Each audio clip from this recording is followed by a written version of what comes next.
call the meeting to order. If you'll join me in the Pledge of Allegiance.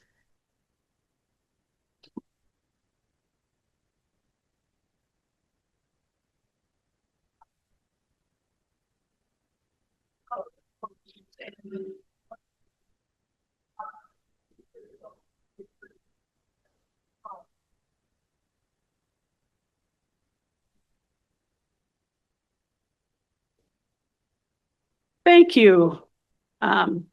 This is always an exciting day and a lot of transition. And so I'm going to ask for a lot of grace because as I go through making sure I know what I'm doing on each one, just saying, I do that ahead of time. So I would ask for approval of the agenda. Ask for a motion. I move for approval of the agenda as presented. Second. Thank you. All those in favor say aye. Aye. Perfect. Thank you. There's only one item on the consent agenda. It is the minutes of the November 12th, 2025 District Board meeting. And I would ask for a motion to approve.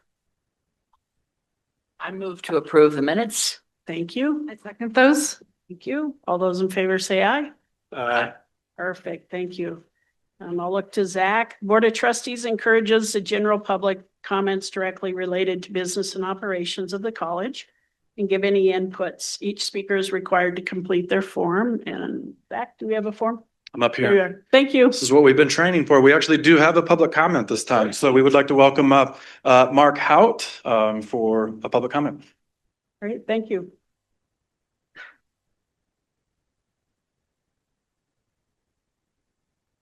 Hey, Mark. Been a while. It does a couple years break. I bet you're glad you don't have a catalyst project on your agenda, aren't you? You'd have a little bit more public comment. I brought a few props. These are, there they are. And I brought some gifts, which I just want to say that this college is so unique in the nation and so giving to its constituents, its students, its board members, having an opportunity to excel where a lot of institutions in the last few years have been failing and having to let go of their industry and merge on with other institutions or actually retire. As of a year ago, it was one per week. We are not in that financial position. And we have to be grateful and thoughtful of that. Get that down there so I can see your faces. We are so fortunate, and again, to have this opportunity and to share our wealth with the community back to itself. The things moving forward, the medical health science building is super. I'm so glad I was a participant in that, as well as all the other structures. As we build structures, they do cost money to maintain. So always be aware of that initial cost. And I think what's very important as we study our demographics of the community in the coursework that we offer. That's always an important aspect. In my industry, we need more of these out in the field. Carpenter's pencils, mechanics pencils, things like that. So be aware of that when you're making decisions. And because we're sometimes fed information in a fire hose manner from time to time, I've been on the board that way. I brought everyone a book that I've been reading and rereading. It's called Breathe. I don't know if anybody's heard of it. It's by James Nestor. He has a whole school of thought philosophy on we do too much mouth breathing and not enough nasal breathing. And he explains these things in a very kind of a Gladwell perspective, if you've read any Malcolm Gladwell's. It's got a great control of the language. It's fun to read. The metaphors, the analogies are noteworthy. Plus his science, he's quoting some people that have been important in the industry. And I think it would be wise that when we're making decisions, that we breathe through those decisions calmly and effectively. And I think that's something that you need. Oh.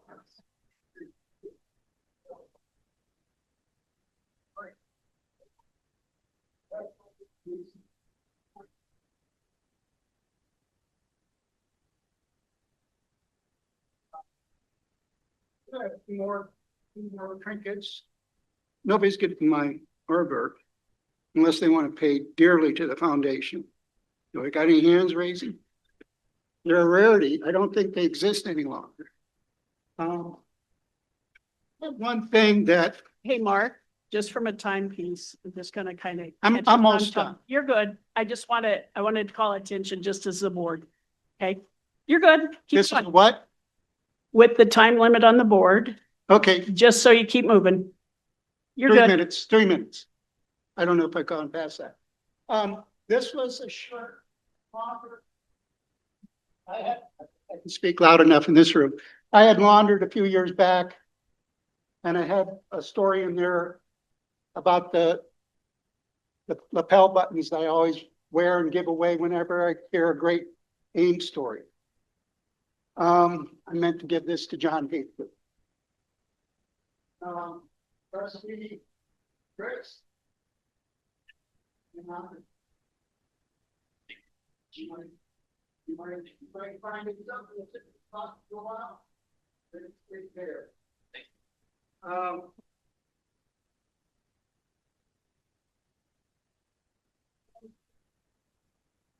Congratulations. I hear about the be to be out and about in the community. More, if there's ever a time that somebody that supports you, I will be there. It's so then it's community. We miss those opportunities so we can afford that to change with our service club and other things. And anytime you need somebody to shoulder up, the I'll stand up there to the place that way. It's so wonderful that we have a plan. We need to have a mission. One last thing.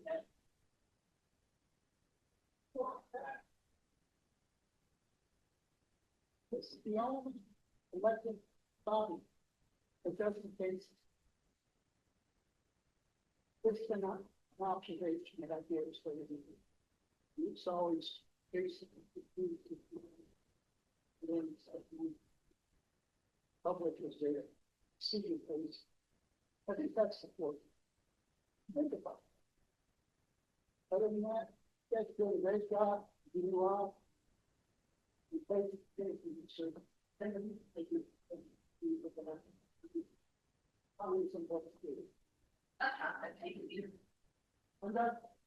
Mark, as always, thank you. Thank you for your service. I think you called out some great years and impact that you made as well. So it's always nice to see you.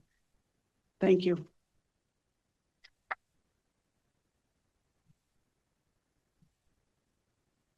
There are no other public comments. Great. Thank you.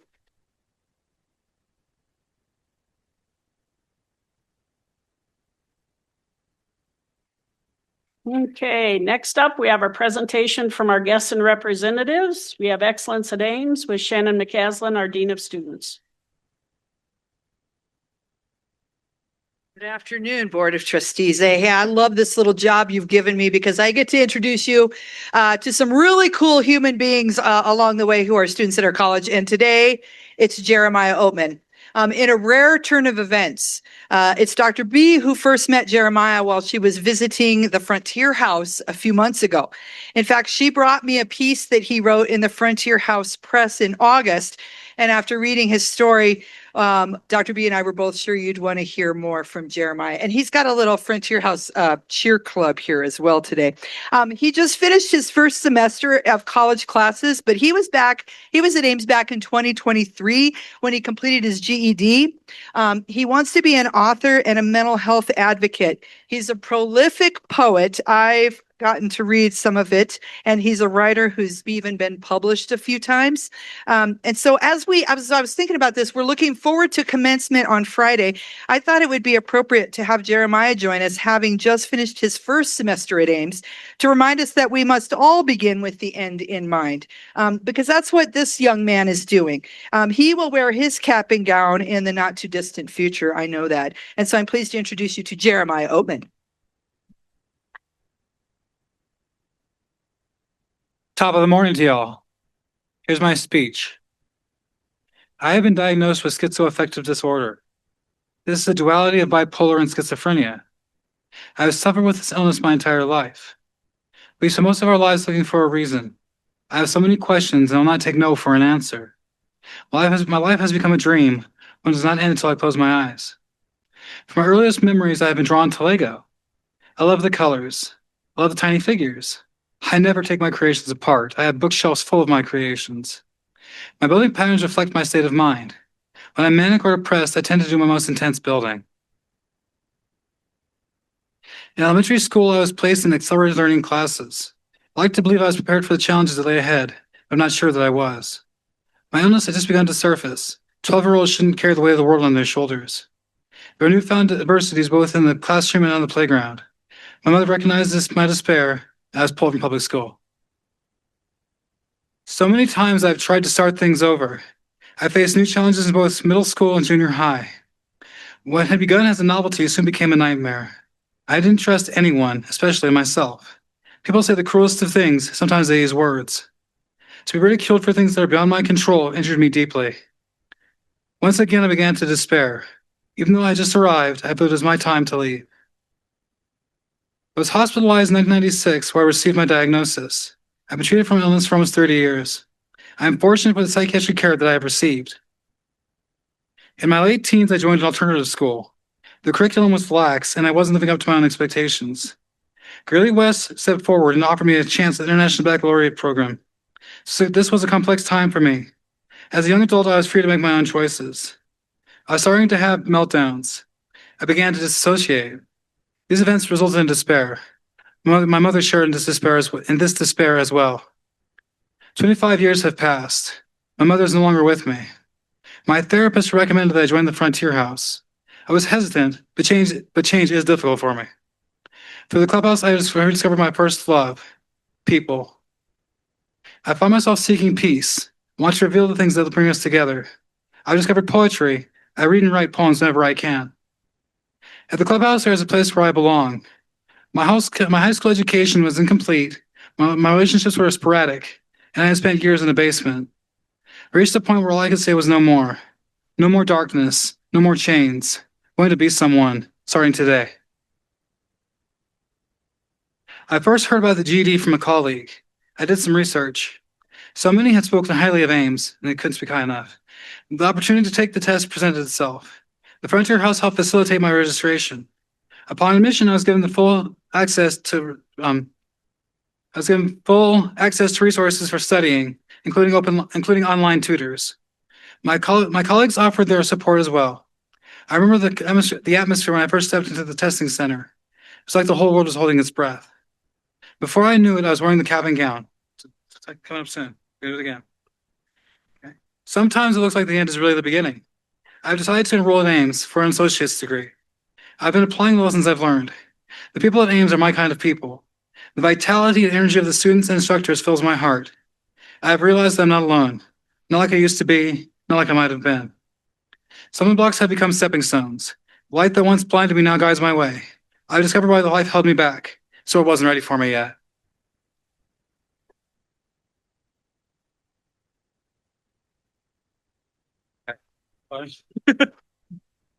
Swag!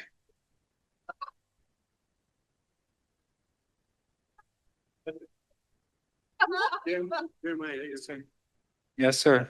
Thank you so much for sharing your story. It was an honor. As trustees, it's very helpful to hear these stories because it reminds us of the diversity of interests and needs of our students. Okay. And to take your time to come in and share that story, we appreciate it so much. And this is a token of our appreciation. So best of luck. Thank you, sir. Appreciate it. Have a good day. You too.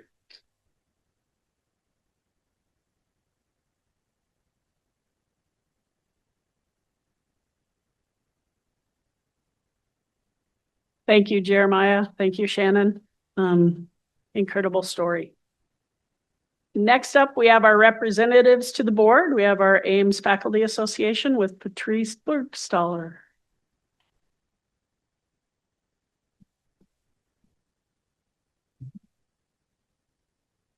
Good afternoon. Nice to see you. I have a guest speaker, faculty. She's a faculty member from accounting, business technology, and marketing management, Lori Hatchell, and she's going to share a bit about her unique way she conducts classes.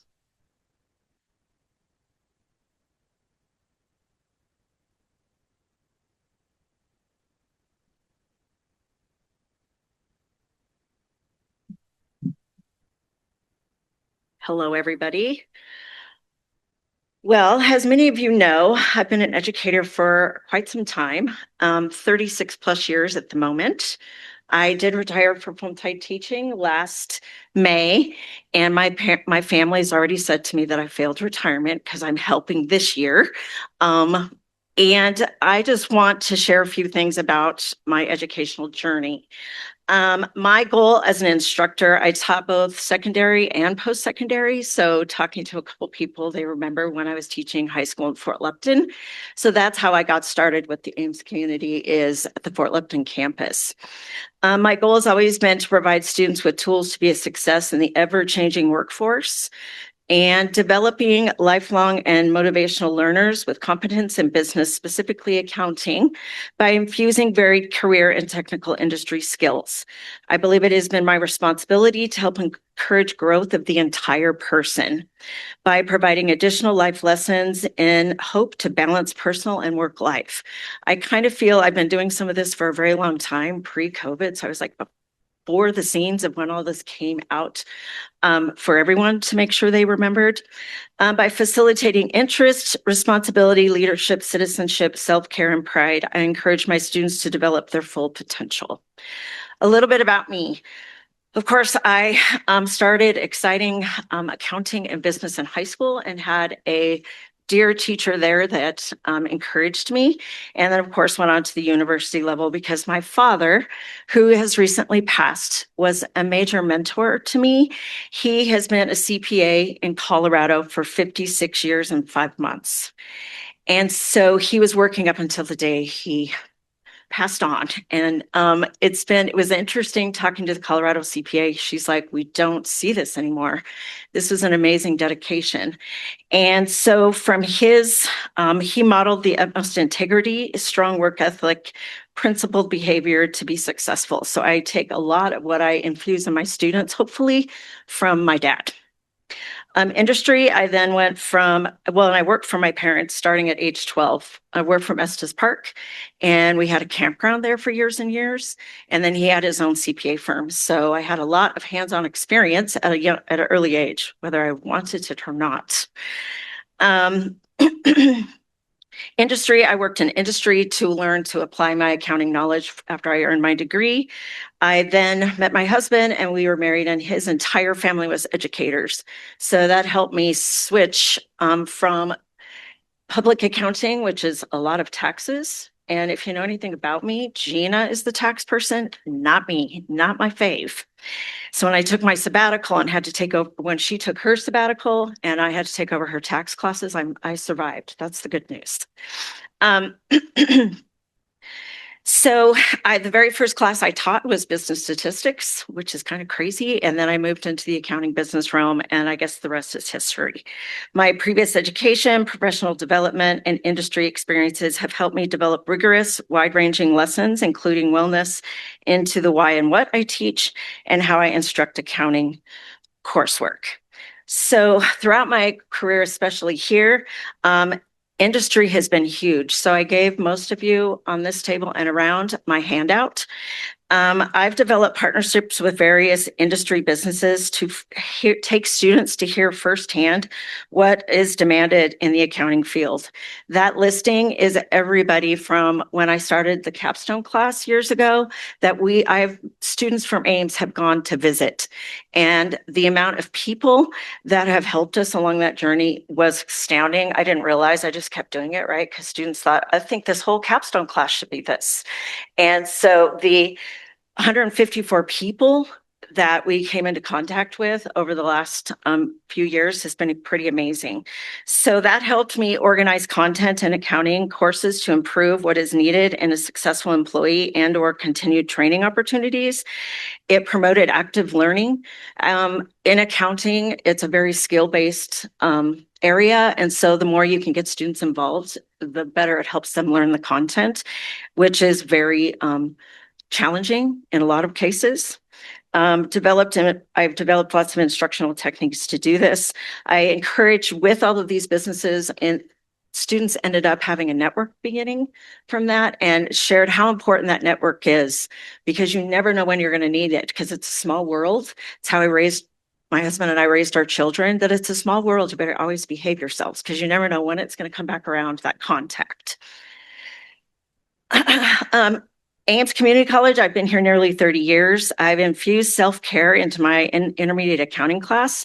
My partnership with the PERC started when it opened, which was, I had to look up the date because I couldn't remember. It was 2015, so that's been a long time.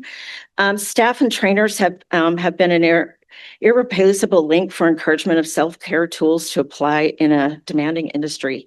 So students, once a week, we have class at the PERC, and they meet with a trainer for 15 to 20 minutes. So it's a quick exposure to what they need to be doing to take care of themselves, because accounting has many deadlines, long hours, especially tax season, and a lot of things. So this has been a huge benefit, I hope, to them, not just in their educational journey, but also personal life. My sabbatical project that you all have heard about already was amazing. I shadowed accounting in action in many businesses. And then I've devoted lots of time to service. So I've been on numerous committees, numerous organizations out there, and have shared lots of things.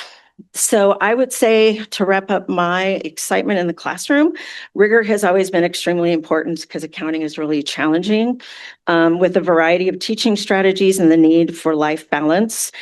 And we always taught our children also, you have to balance your life. You've got to, and it's a actual thing you have to plan to do. Sometimes it doesn't just happen. We'll just keep going if we don't have a plan. Has shaped my teaching narrative, bridge the gap between education and industry. It's one thing to say it in the classroom, but it's a whole nother to see it apply in industry. So that's been extremely helpful. I realized the extreme importance of encouraging self-care when I was teaching challenging intermediate concept and received a chronic health diagnosis.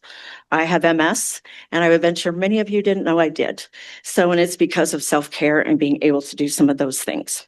Without a doubt, my instructional mission is relevant to students who enter my classroom, and they are more prepared for success on the job and any desired further education when they graduate.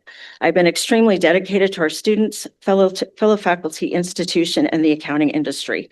I am enormously appreciative for the steadfast support from my employer, Ames Community College, which allowed me to meet my work-life goals, including successful training so many students. So thank you very much. And I always, anytime I speak, I want to make sure you all know that your debits have to equal your credits, or life is a challenge. Thank you. Thanks, Lori. Thanks, Lori. Patrice, did you have anything else? Okay, perfect. Thank you. Next up, we have our Ames Staff Association, Paul Bashline.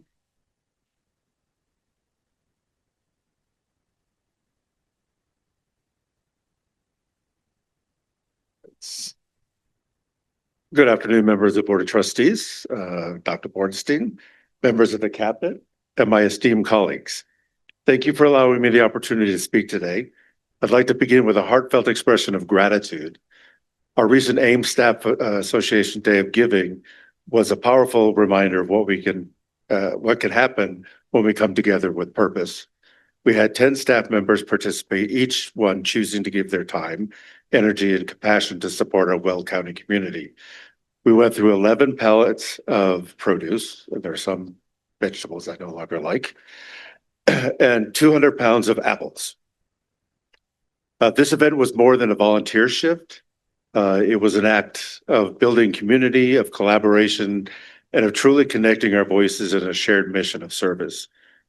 When our voices come together, we don't just speak, we create momentum, we inspire action, and we strengthen the culture that makes Aims exceptional.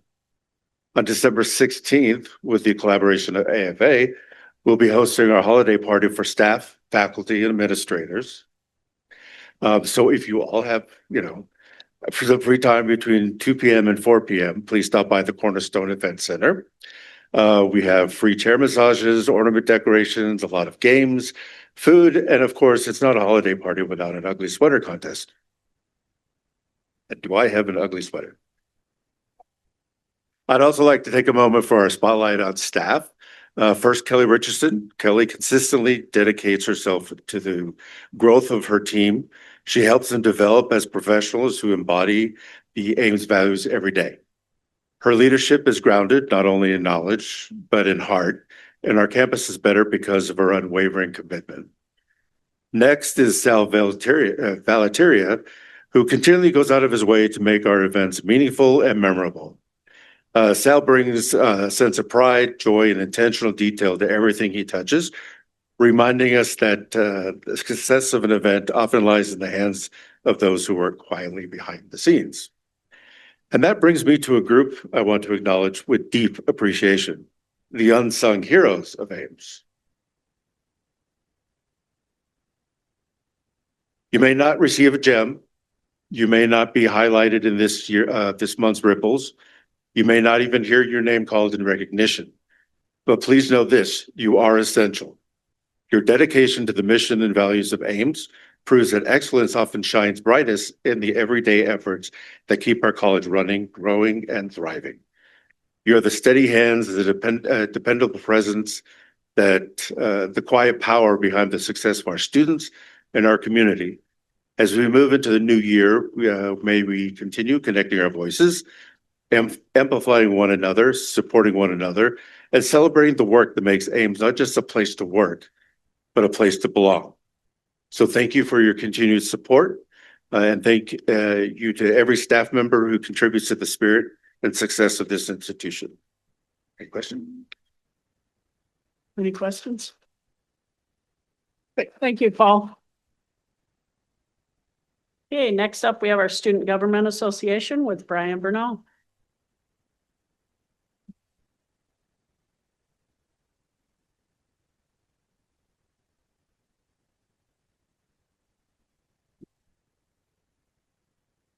Good afternoon, members of the board, Dr. B, faculty, staff, and my fellow students. First, I want to reintroduce myself for those that are new here. I'm the Student Government Association president. I'm a non-traditional student and returned to college in the spring of 2024. I returned because I've had several injuries and can no longer do the work I did before. Since being back with Aims Community College, I have worn several hats. I started as a peer mentor student and moved into SGA. While here at Aims, I have learned that I am capable of learning new things, and I'm already seeing my hard work pay off. I truly love being part of this community. Now I want to turn my attention to another student here on campus. One of our own members, SGA Vice President of Student Affairs, Angelica Floyd. She has been awarded the Benjamin A. Gilman Scholarship for the Study Abroad program. This is a highly competitive scholarship with thousands of applicants nationwide and only a 25% acceptance rate.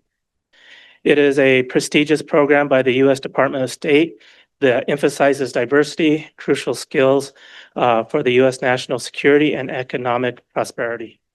I'm proud to announce that Angelica is the first Aims Community College student to have won this award. I cannot wait to hear her experience with the new study abroad program that is set to go to Ireland this summer of 2026.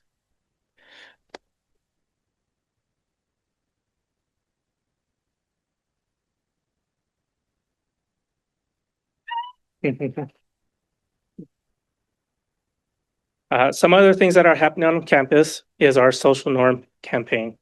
You might have noticed that our new messaging around campus, like own your mind, own your power, and your future is too bright to blur, stay lit.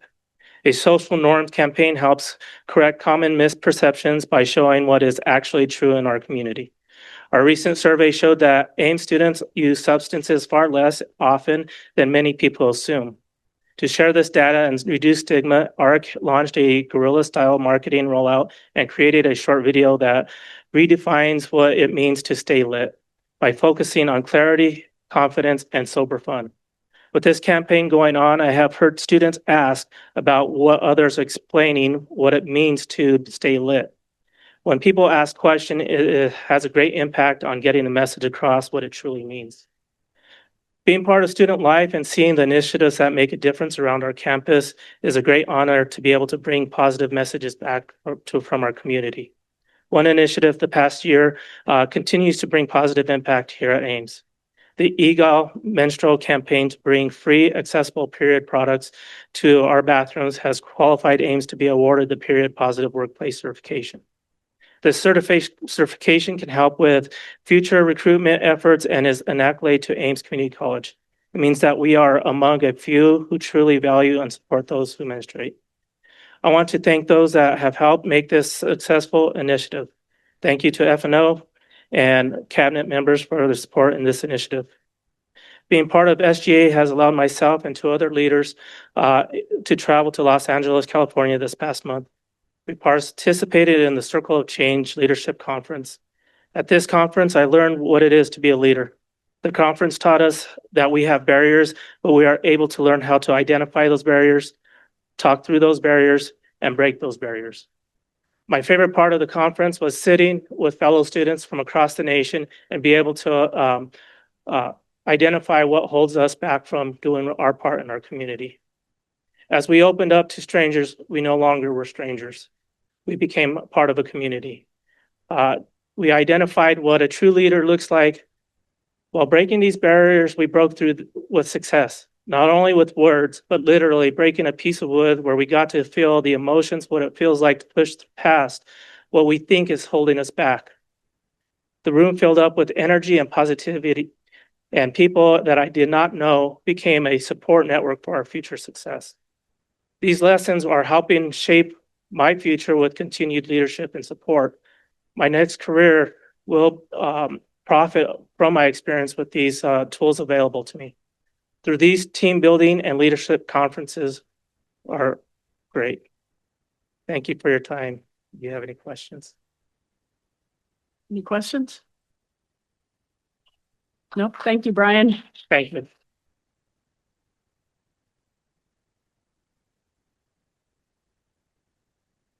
And welcome. Next up, we have our action items. First action item 7A is our mill levy certification for fiscal year 2026. Chuck Jensen, our Vice President of Administrative Services. All right, time for some debits and credits. I love that. After my own heart. Chair Schock, members of the board, President Bornstein, colleagues and students and friends, you have before you action item 7A. It is the mill levy certification for fiscal year 2026. And just to remind the board, I always have to go over this in my mind every year just to reaffirm this, that these are values from calendar year 2024, assessed in 25, calendar year 25, for our fiscal year 26.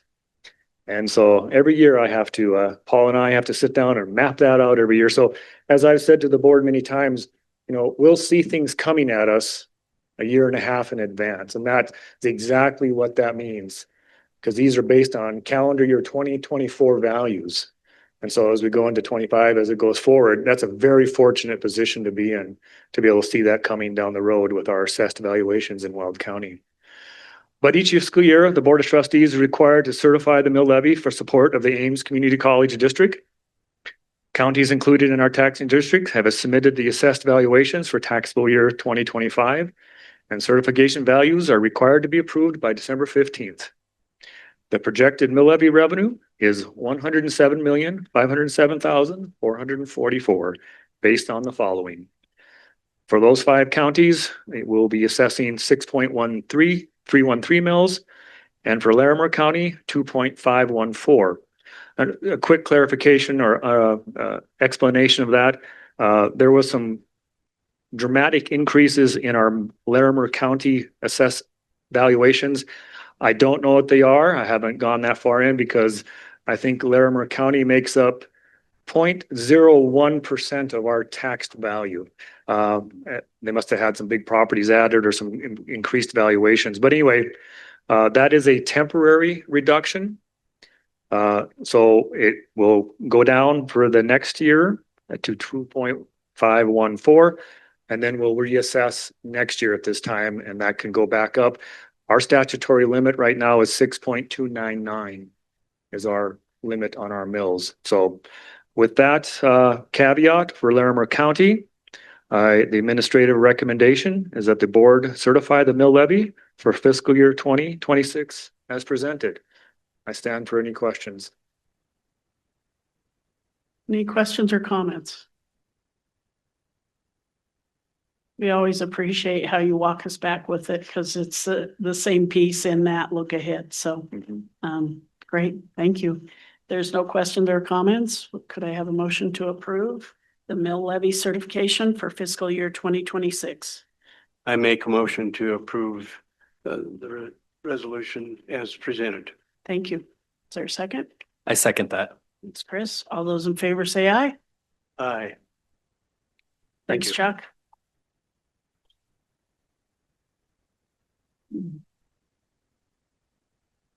Next up, we have action item 7B, the new General Education Foundation Skills Certificate with Dr. David Ayler, our Vice President of Academic Affairs. Thank you, Chair Schock, board members, Dr. Bornstein, cabinet guests. Presenting the General Education Foundational Skills Certificate. The Colorado Department of Higher Education, through the General Education Council, has developed a framework to encourage and support the creation of a credential to recognize student completion of general education requirements as defined by the state's Guaranteed Transfer Pathways general education curriculum. This credential helps save students time and money by highlighting skills and competencies gained through general education and the value of these essential skills to employers. Students must complete 31 credits of Colorado's state general education requirements to be eligible to receive the General Education Foundation Skills Credential. Fiscal impact is minimal, as the program does not require any additional positions, facilities, or curriculum development. Dean Scott Reichel served on the State GE Council working group that developed the framework for this credential, and if approved, Aims will be among the first institutions in the state to offer this formal credential. The recommendation is to approve the certificate. Thank you, Dr. Ayler. Are there any questions or comments? Seeing none, could I have a motion to approve the new General Education Foundational Skills Certificate? So moved. Thank you. Is there a second? And I second that. Thank you. All those in favor say aye. Perfect. Thank you, Dr. Ayler. Thank you.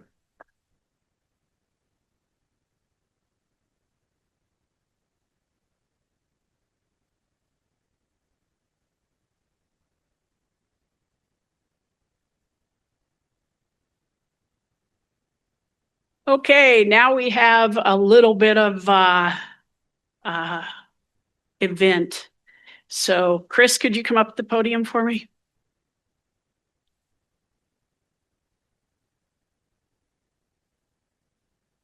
Thank you. So Chris, you've been here a very short time, but you have made a great impact. We have so appreciated your ability to lean in after the departure with John Hafley.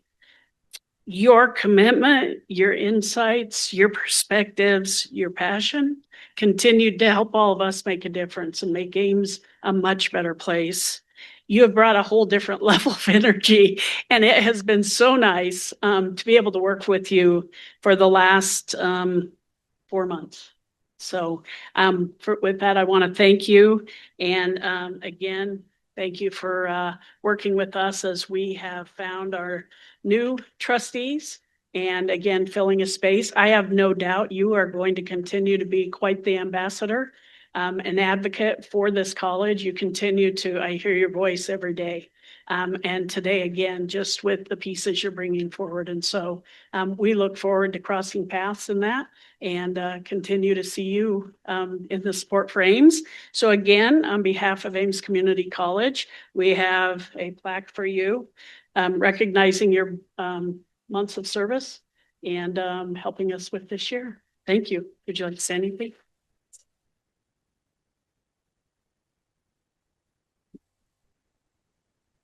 I have a few talking points that I put together. First and foremost, I just wanted to take the chance. Sorry, I'm a little bit taller, I think. I wanted to take the chance to just thank Marilyn and all of the members of the Board of Trustees. It's truly been a pleasure to work alongside each one of you, to get to know you, to chat with you, and also with the leadership of Aims. Thank you, Dr. B. Thank you, Cabinet. It's really been such a learning experience. And to that point, the impact that Aims Community College has on our community locally here in Greeley, on Weld County, on Larimer County, and on our community across Northern Colorado really does not get the accolade that it deserves. And I think that as a Board of Trustee member over the last 4 months, I mean, I feel like it was like 6 months, but it was a really great opportunity to hear and learn and experience the incredible work that not only faculty and staff are doing, that leadership are doing, but also the impact of students, right? The impact that this education is going to have on their careers, on the future of this region, and of the incredible careers that they're going to go into. My hope for the future of this board is that the board continues to think about younger working people and the energy and insight that we can bring and the expertise that we can bring as well, and looks at potentially, you know, moving that time frame and things like that. I also hope that, you know, all faculty and staff really lean into these initiatives, these institution-wide initiatives like First Gen Serving Institution, as well as Hispanic Serving Institution, and what these can mean to better serve the students that are in this region, the diverse student body that's in this region, but also the access that this institution creates and the possibility that it creates on these students' careers and lives and on their families. My last piece is just that I hope that we continue engaging local leaders, local representatives, and members of organizations like the NCLA so that they can hear and engage with the incredible stories that happen here at Aims, so that they can tell these stories for us on our behalf at the Capitol and beyond, so that we can really see, and everyone can really see, the incredible experience that Aims Community College is. I'd like to stay connected. So if you need me, if there's a committee that I can be a part of, if there's any expertise that I can provide, I would love to continue to share that. Thank you so much. Thank you, everyone, for this opportunity.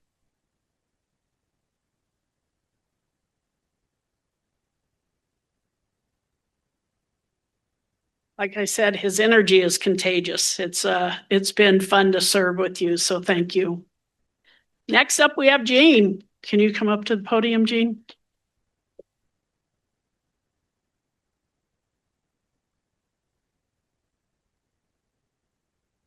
So Jean, our longest standing here with 8 years of service, and I have a whole note card of everything. So we're going to go through it because when Jerry was helping me pull some of these together, I was like, wow, you've had quite a tenure. And I got to see part of it with 4 years. So thank you. But you have been a stalwart leader. You have been on the board since 2017. You're a stalwart leader in Northern Colorado and Greeley, and you brought that to Aims. I think about it in the healthcare realm, community realm, whole education realm, and what you've done with an impact. You have made significant impact this last 8 years, and creating the dynamic pieces at Aims and that whole piece. And I've learned a ton from you. I remember one of my first board meetings and you helped me kind of walk through things, and I have relied on you. And so thank you for that. Jean served 2017 to 2025. You were secretary from 2021 to 2025. You were treasurer from 2019 to 2021. during his tenure, the Ames Flight Training Center, Greeley Tinoco Regional Airport in 2019. The COVID-19 pandemic, you helped lead the board through the pandemic, and those were really tough times. I was not here. I know what it was like in the community, and to be on an education side, that was huge. 2021, 20 and 21. The Welcome Center became real. The renovations to Student Commons happened. It's beautiful. The Gateway Building in Windsor in 2023, the Simulation City in Windsor happened during that time in 2023, the Aircraft Maintenance Training Center, 2025, and now we have 2 other new facilities coming in with the Student Health and Wellness Center, as well as the AWIC. And those are all pieces from a board perspective that you really made a difference and integral in helping to move those forward and working with the entire Ames community and the communities of Greeley and their surrounding communities within the Ames district. And so, again, you're a stalwart leader here. We're going to miss you on the board. But holy smokes, Gene, I almost had to get the big card and I wrote little. So congratulations. Thank you for your passion, your commitment, your leadership, your service, your volunteerism. I could always count on you being somewhere. You were always, it's admirable on your presence. We're going to miss you, but your impact will be felt for years. And on behalf of the board and Dr. B and the cabinet and the entire college, we thank you.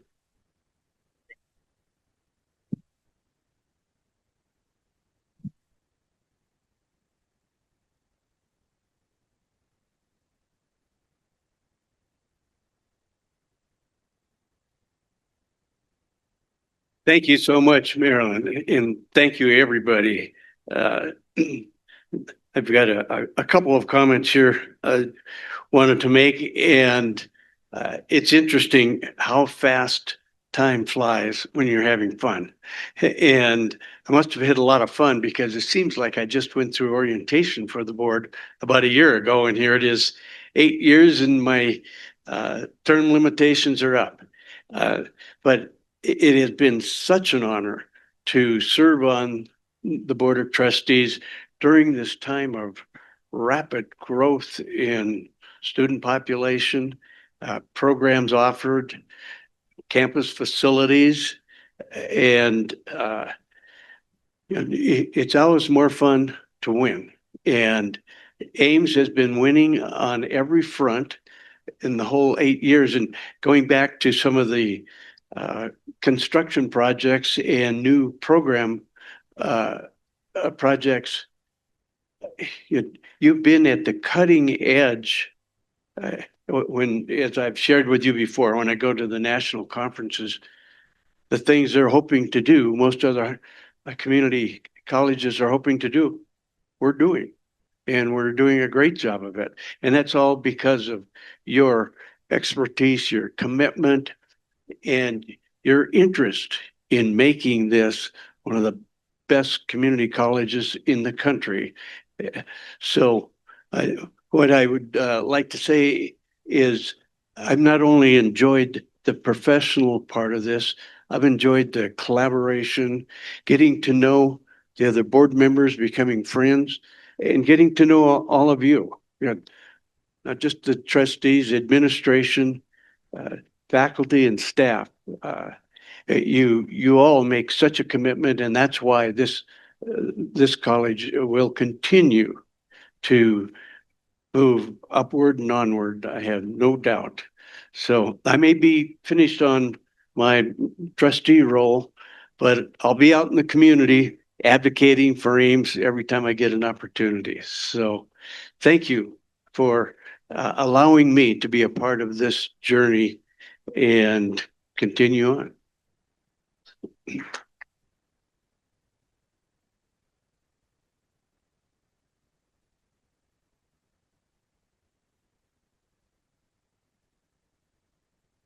One more round of applause for Chris and Jean.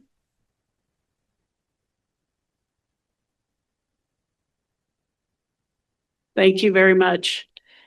We will now transition. We'll take a brief recess, probably about 5 minutes as we kind of transition things out. It's a great time to grab Chris or Jean on their way out as well.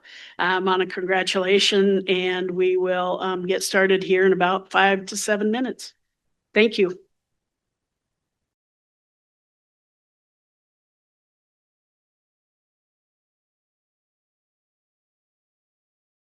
Thank you. We'll go ahead and move into the swearing in of the newly elected board members. Jerry? Thank you, Chair Schock. If you'll please join me here at the podium.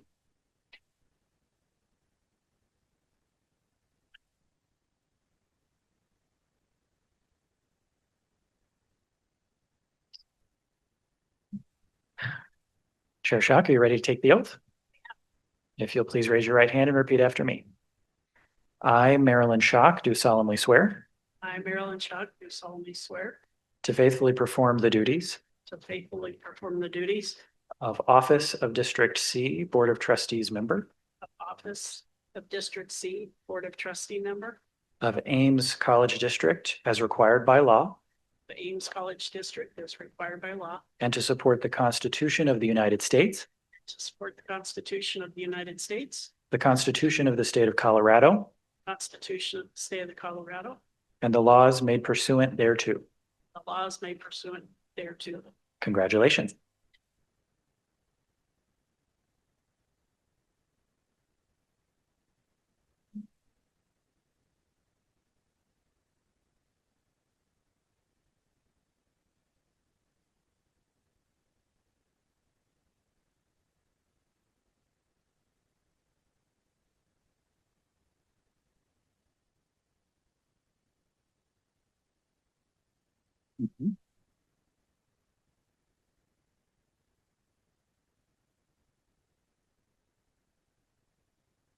Trustee Solis, if you'd like to join me.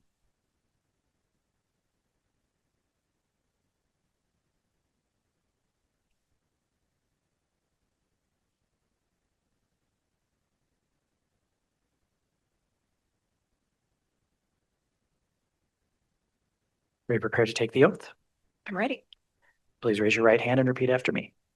I, Rhonda Solis, do solemnly swear I, Rhonda Solis, solemnly swear to faithfully perform the duties to faithfully perform the duties of the Office of District D, Board of Trustees member of the Office of District D, Board of Trustees member of the Ames College District as required by law, of the Ames College District as required by law, and to support the Constitution of the United States, and to support the Constitution of the United States, the Constitution of the State of Colorado, the Constitution of the State of Colorado, and the laws made pursuant thereto. and the laws made pursuant thereto. Congratulations.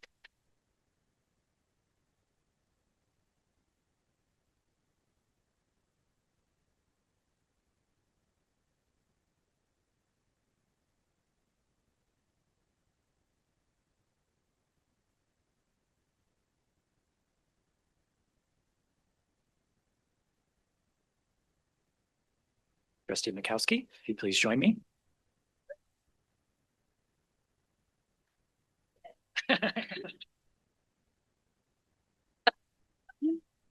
Thank you. Okay. Right here. Are you prepared to take the oath? Right. The other hand. The other There. right hand. Perfect. Please repeat after me. I, Marcella Mieczkowski, do solemnly swear I, Marcella Mieczkowski, do solemnly swear to faithfully perform the duties to faithfully perform the duties of the Office of District E, Board of Trustee member of the Office of District E, Board of Trustee member of the Ames College District as required by law, of the Ames College District as required by law, and to support the Constitution of the United States, and to support the Constitution of the United States, the Constitution of the State of Colorado, the Constitution of the State of Colorado, and the laws made pursuant thereto. and the laws made pursuant thereto.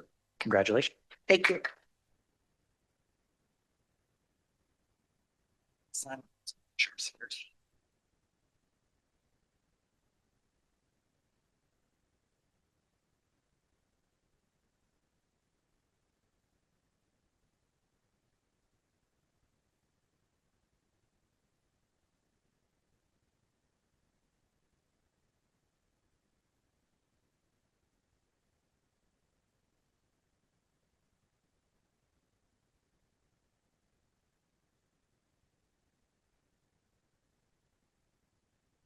Jerry, I believe you've been working on the signing of the code of conduct, the code of ethics, and the conflict of interest.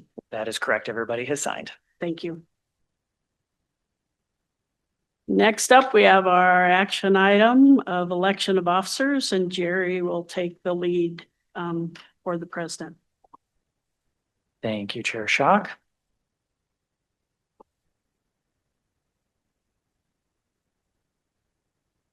All right. Because the board is temporarily without a chair, I'll take over for this short period while the newly elected chair is decided. I'll just read a quick statement first. During the December meeting, after the swearing in of the new trustees from the regular biennial election, the Board of Trustees shall select from among its members a president or chair, a secretary, and a treasurer. The term of office shall begin upon the adjournment of the December meeting and shall extend through the December meeting of the next biennial election. In this case, it'll be 2027. And as a reminder, the board president or chair shall serve no more than 2 full terms as president. So, given that, I will now open for a nomination from the floor of anyone to be the president or chair of the Board of Trustees. I would like to nominate Marilyn Schock as the chairman. Okay, do I hear a second? Second. Okay, we have a motion and a second for Marilyn Schock to be chair of the Board of Trustees. Do I have any other nominations?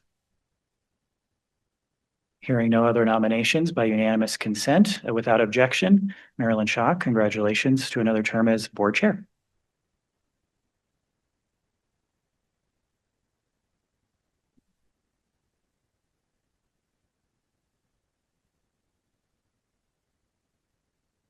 I get to preside over the next 2 pieces of election, which we will next move into our secretary position. And I would ask, are there any nominations for secretary? I'd like to nominate Janine Trustwell as secretary. Thank you. I second the nomination. Thank you. If there is only one nominee, then the trustee will be elected. Is there any other nominees? Do I need to do an all in favor? Nope, just a motion and a second. Okay. Thank you, Janine Trustwell. You are our new secretary. Right. Next up, we have our position for our treasurer. Again, I would ask for nominations for the treasurer. Nominate Heidi for treasurer. Oh, I did that wrong, huh? I nominate Heidi for treasurer. Thank you. Second. Great. Are there any other nominations? By virtue of a single nomination, Heidi, you will serve as a treasurer. Thank you.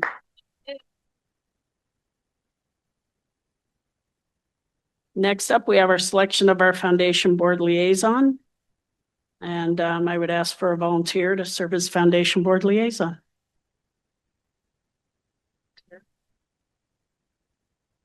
I can continue if you would like me to.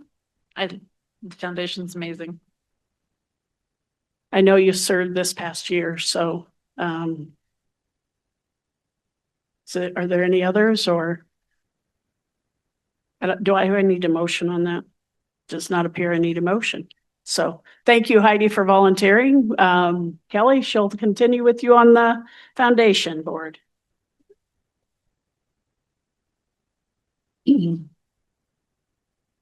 Thank you very much.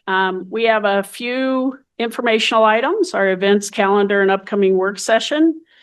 First off, congratulations to the new board for everybody seated up here. It's very exciting as we move into our new calendar year. And so we'll let Jerry take that away and providing our updates. Thank you, Chair Schock. First, in your packet, you'll find the upcoming calendar of events. With commencement coming up next week, we have a few events listed here in your packet. I'll just go through those as a reminder of the RSVPs I've received so far. We have tomorrow, the 11th, EMS graduation out at the Windsor campus. We have trustees Mieczkowski, Solis, and Trustwell that will be attending that. commencement on Friday afternoon here in the auditorium downstairs. We have all trustees present, which is awesome. Saturday, the 13th, we've got 2 over at Windsor again, the Fire Academy and Police Academy, and we have trustees Mieczkowski and Solis attending both of those events as well.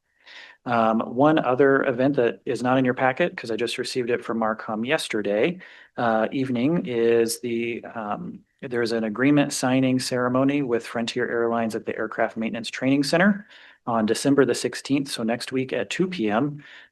So if you are available, please let me know by the end of this week to attend so I can get those RSVPs back to folks. So again, please let me know by the end of this week for that one. And as a reminder, winter break is coming up. So starting Saturday the 20th through January the 4th, college will be closed. And to Dr. B.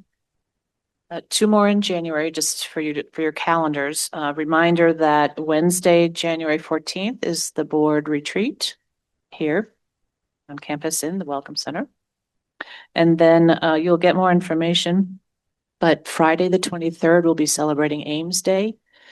And we'll be actually having a community event from 11 to 1. It's a sit-down lunch with partners from the community, talking about our partnerships and some experiences from different programs that our community can go through so that they can see what our learners go through. So you are absolutely welcome if you want to do that. Jerry will send out more information, but the save the date is the 23rd from 11 to 1. Thank you, Dr. B. And the next page there in your packet is going to be the annual calendar of agenda items and work session items. So you'll see, as Dr. B mentioned, January, we've got the retreat downstairs on the 2nd floor on January the 14th all day. And for February's board meeting, I won't go through all these items, but you'll see there the annual facilities master plan during the work session and a number of other events setting the location and notice to the public of the board meetings and a number of other annual reports. Do you have any questions? Thank you. Thanks, Jerry. Great. Thank you.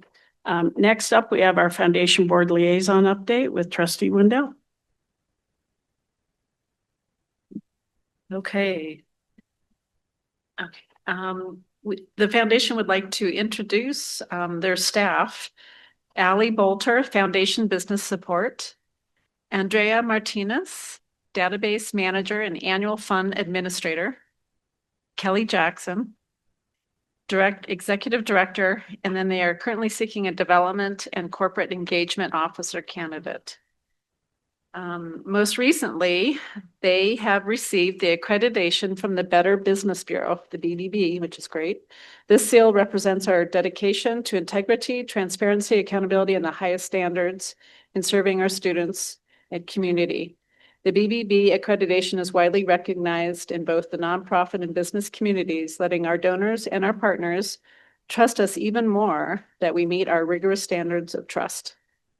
We're proud to join a select group of organizations that have earned this mark of excellence. Internal collaboration, they have partnered across campus, all campuses, to support a variety of events, including the car show, speaker series, paramedic commencement, Aims Insider Experience, Veterans Patents Showcase, the LGBTQ History Event, CAT on the Hot Tin Roof, and Study Abroad Student Scholarships, all while working alongside student clubs like RadTech, SNA, LULAC, Ag Club, and SGA to support their fundraising efforts.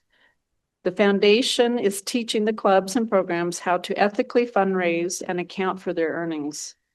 They're currently planning an aviation fundraiser, a mosaic fundraiser, a PCI firehouse table project, and are collaborating with CTE and high school programs to help get more immediate scholarships out to students. Their new strategic plan goals and achievements as of November 15th. So social media presence increase, 51 posts year to date, community outreach, 68 events attended year to date. Total dollars raised so far, $711,661, and board dollars raised, $44,874 year to date. And this, the money they raised, I know this is all before their big reach out to the community for the year end. So they're doing a good job.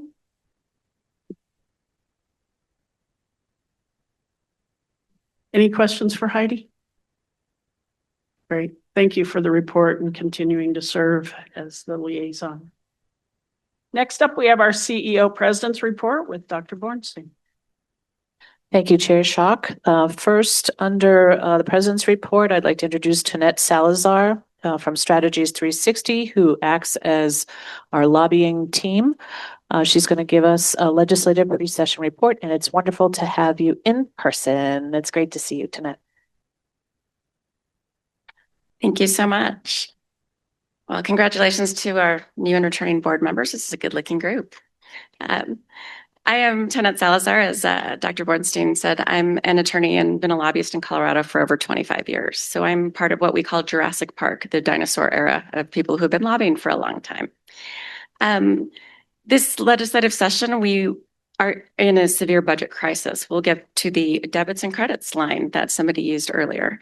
We have a structural budget crisis in Colorado. Ongoing spending pressures are growing faster than the revenues that the state is able to retain, leaving us with a persistent budget gap year over year.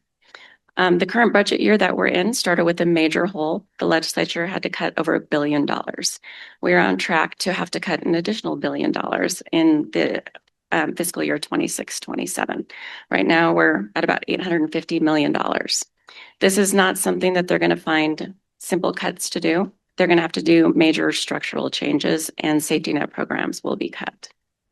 What's driving the pain in the state budget? Our Medicaid caseload is the dominant factor, taking up almost 30% of the state budget.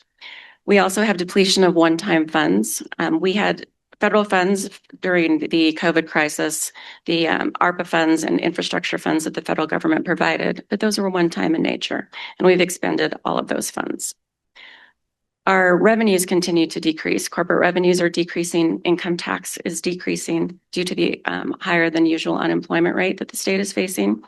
And federal funding with the volatility continues to provide unpredictability, with funding from Congress being done on continuing resolutions instead of an annual budget. It leaves little room for projections. The state also has a 15% statutory reserve requirement for fiscal responsibility. We are currently at a 13% reserve, having to dip into that reserve during the special session that occurred in August. The state doesn't look like they're going to be able to get back up to that 15% in the next fiscal year. And the last factor driving the pain is we are the only state in the country that has the Taxpayers' Bill of Rights. And so that restricts the amount of revenue that the state is able to retain, and it adds an expenditure limit as well. And so the budget constraints are not always indicative of the growth and the revenue happening in the state. It just impacts the growth that the state is allowed to retain. We have another forecast coming up next Friday, December 19th, and unfortunately, this forecast is going to be inconsistent. With the shutdown of the federal government, there is key economic factor data that will not be collected. And so jobs data, economic indicators, and other information will be inconsistent and incomplete. So we really will have to look to the March forecast to see the full amount of budget cuts that the state will have to make in the next fiscal year. What I can tell you, though, is that the governor's budget was submitted on October 31st. The governor is required to submit a budget. The Legislative Joint Budget Committee can take it into consideration. They can adopt pieces of it. They can ignore all of it. They can adopt all of it. And so they have that flexibility. And what's in the governor's budget for higher education is a 1.1% increase. This has less of an impact for Aims than some of the other institutions, given that you're a local district college. You have a slightly different funding mechanism. But I think the higher ed sticks together when it comes to advocating for funding. And so I know there's an effort underway with all of the institutions to try to seek an increase in that dollar amount. We just have to figure out where we're taking the money from in the rest of the budget. The silver lining I can tell you is that we are not going to have any property tax changes. If you remember, we had a cycle of every legislative session and special session, there were changes and made Chuck have to go back to the drawing board and figure out what his projections were. We're not going to be doing that this legislative session. So there is stability in that part of the state budget. I'm going to move on to some potential legislation that is coming this session. One bill pertains to Hispanic serving institution designation. These are degree granting colleges and universities where Hispanic students make up at least 25% of the total full-time undergraduate enrollment. There is uncertainty whether this designation will continue at the federal level, given the administration has ceased the federal grants associated with this designation. Colorado institutions with this designation would like to continue to provide the services and support to students that that designation currently allows. So your colleague, Colorado Mountain College, is initiating a piece of legislation to create an HSI designation at the state level.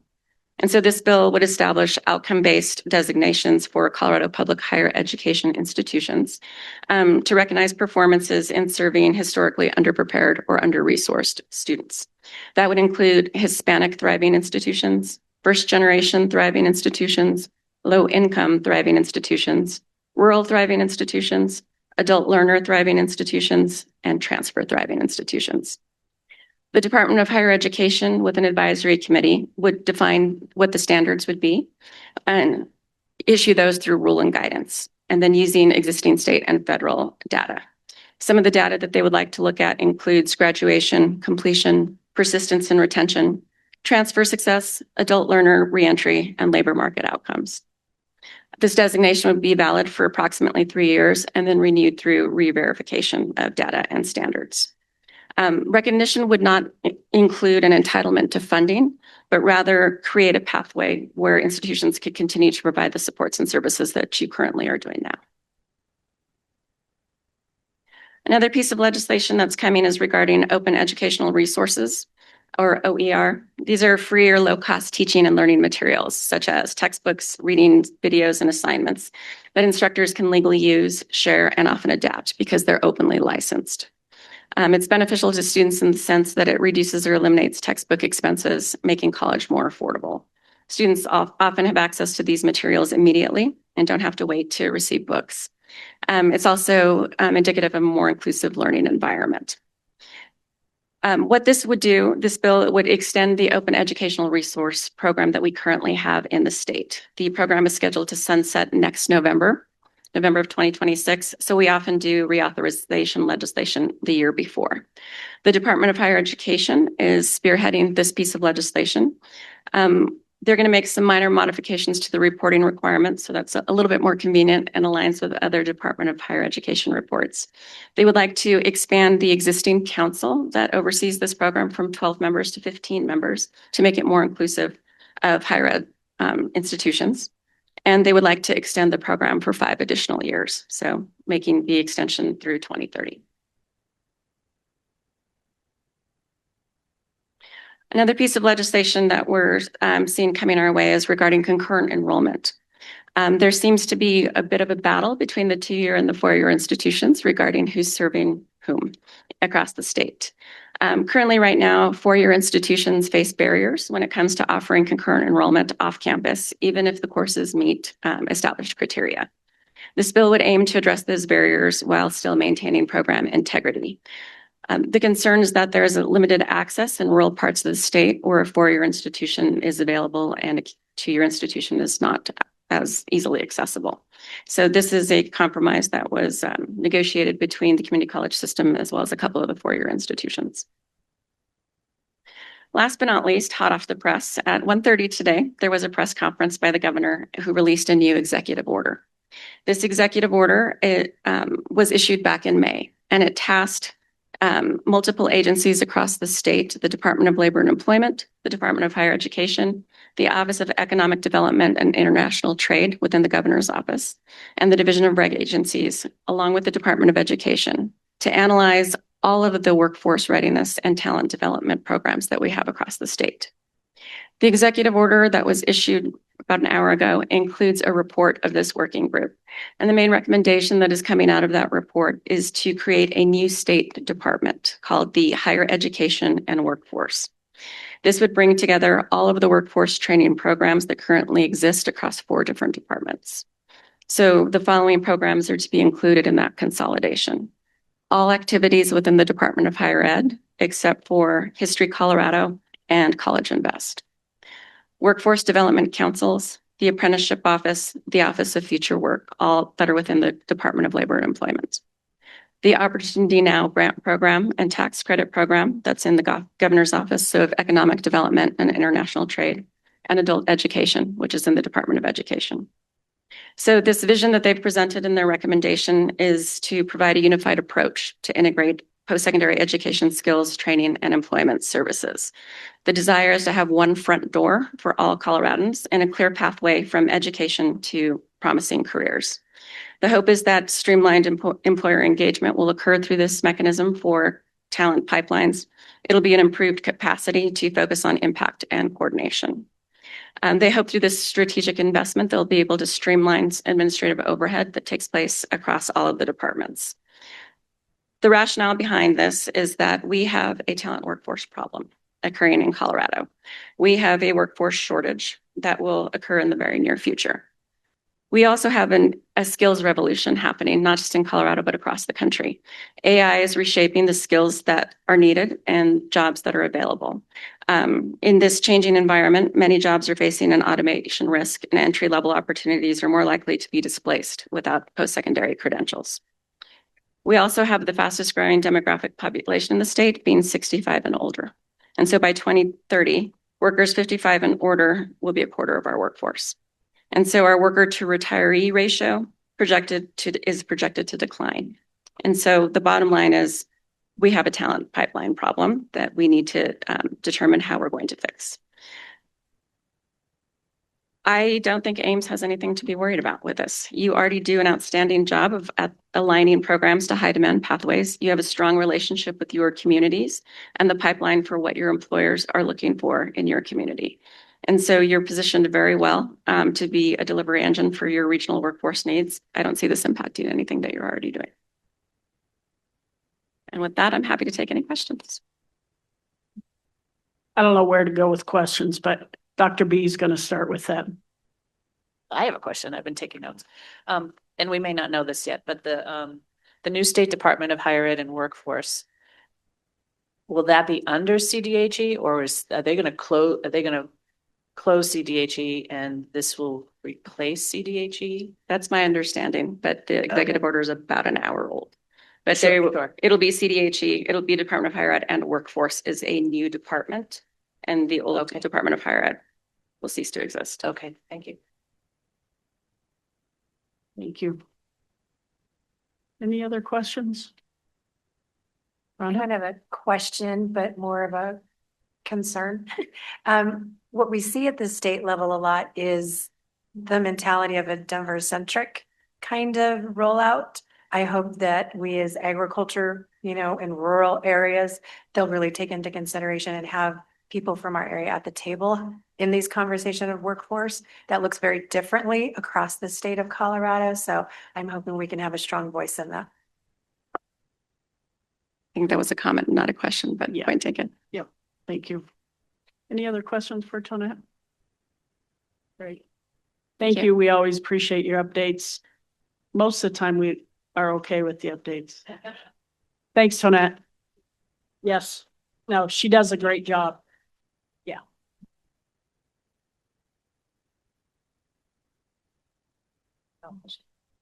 Jeanette, how long have you and your company been representing Aims? It's been many, many years. I just don't remember the number. Do you know?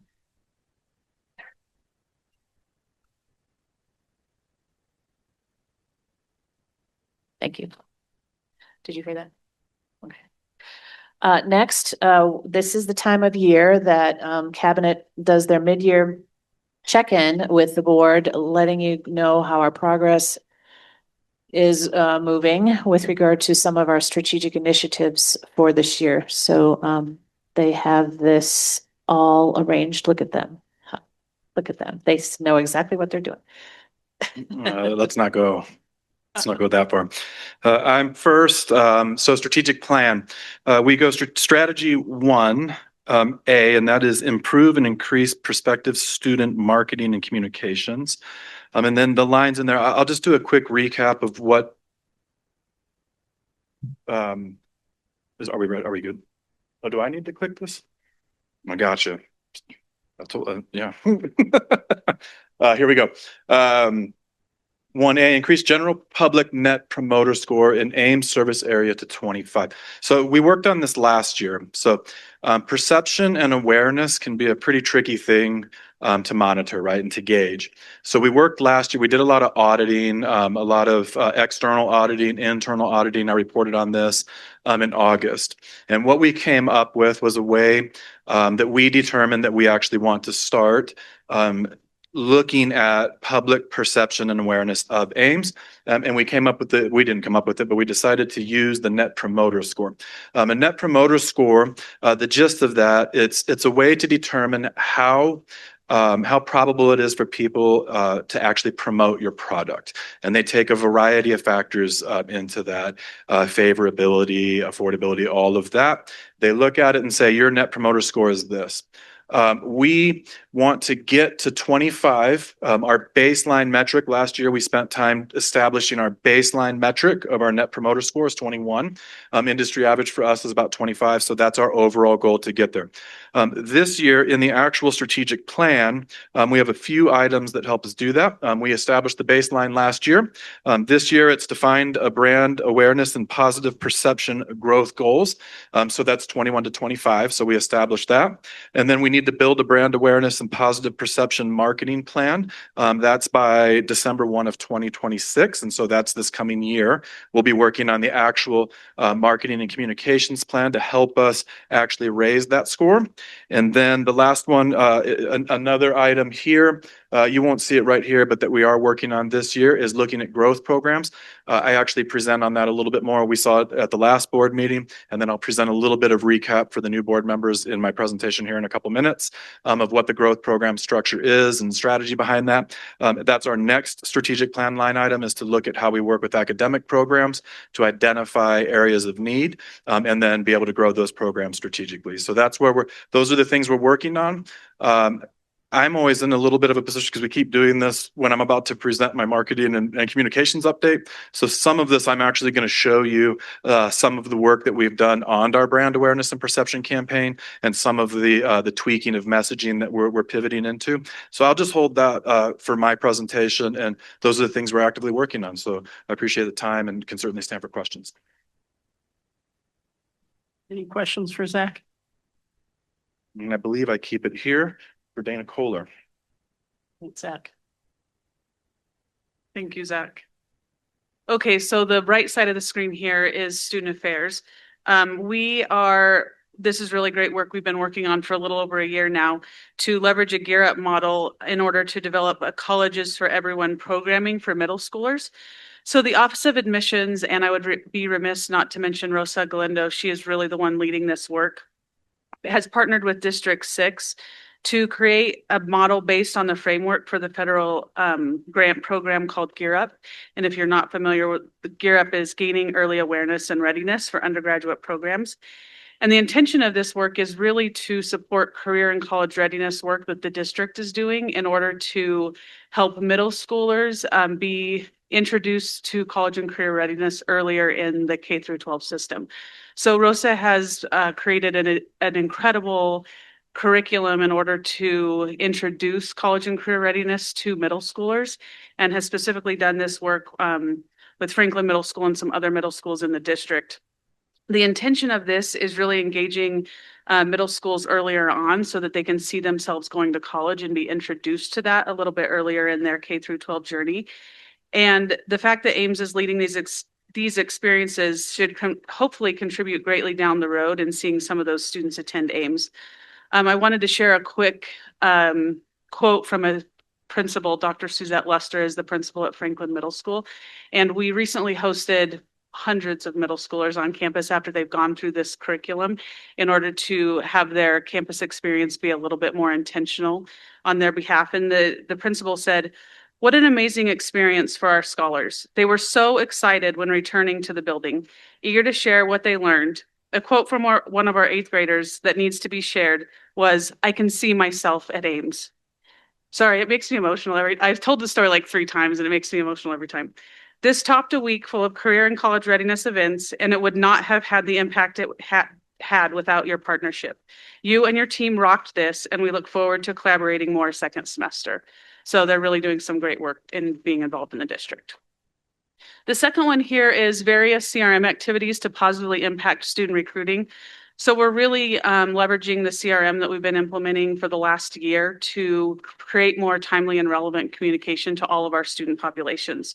So offices across the Student Affairs Division are working with consultants from SWIM Digital Group to map out all of our student processes. And in the spring semester, the process mapping is going to shift to focusing on optimized communication for various offices across campus, enabling them to maximize the impact and timeliness of their communication with students. This work, which was informed by Dr. Mieczkowski's secret shopping he had done this time last year, will help the college to better communicate affordability, follow up on incomplete applications, convert more prospects to applicants, and ultimately bolster success through the enrollment funnel.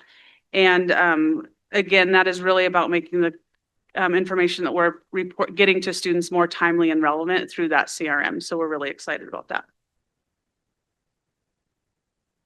This is also me, just looking at the slides here. So the one on the left here, implementing a pre-enrollment survey to determine beginning student educational goals, interests, and potential needs. Staff across the division will be finalizing a revamped pre-enrollment survey, and that's going to be early this semester. The intent in this survey is really to clarify student needs, again, going back to that timely and relevant of when the needs, when the students have the needs. So for example, a student who indicates anxieties or worries about success in classes might be referred to counseling or maybe even tutoring. And if they share with somebody that they're having food insecurity, then we'll make sure that they're getting timely and relevant communication to connect them with Artie's Pantry. All of this is in the vein of taking the mindset of we don't know what we don't know, and neither do our students. So we're really trying to get in front of them and ask them the questions that we can help let them know what services we can offer to make sure that we're all in on student success. On the right-hand side here, the first year experience. So Dave and I actually share Objective D, so I'll let him jump in here after this one. The first year experience and to provide training and establish the support systems and processes and infrastructure for a pilot program. So with leadership in student affairs, specifically Bernie Cordoba, Fabian Garcia, and Shannon McCasland, they're a group of a cross-divisional group that's being assembled to execute recommendations from last year's work group between the Academic Affairs and Student Affairs Bridge Committee. And by the end of the spring semester, we will have a framework to pilot a college-wide FYE or first year experience program for the students in the 26-27 academic year. FYE includes everything from academic coursework, such as AAA courses, to student engagement opportunities from various offices across campus, all with the goal of helping first year students to start strong and have an immediate sense of belonging at Aims, so that we're really helping them onboard and orient to campus. Dave, do you want me to do mine or you want to go first? Okay. So I'm going to let Dave jump in real quick. AAA is, what does AAA stand for? Thank you. Advancing Academic Achievement.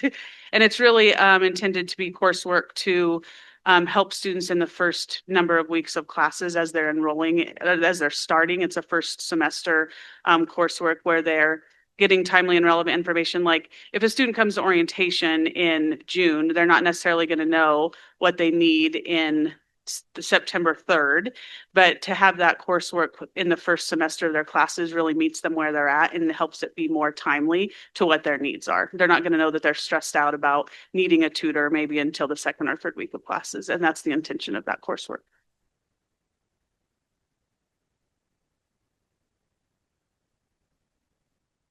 So number 2 on the right is developing standardized format for showing program pathways. This is actually something that Dr. Mieczkowski and I are working on together in collaboration with the web team.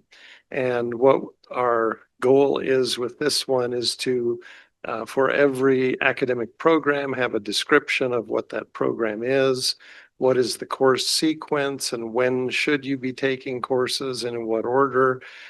information about jobs related to that, salaries in the region, and to make that available in a standardized format so that if you want to look at multiple programs, the layout looks the same so that it's familiar and you can look at all the programs and see what the outcomes are.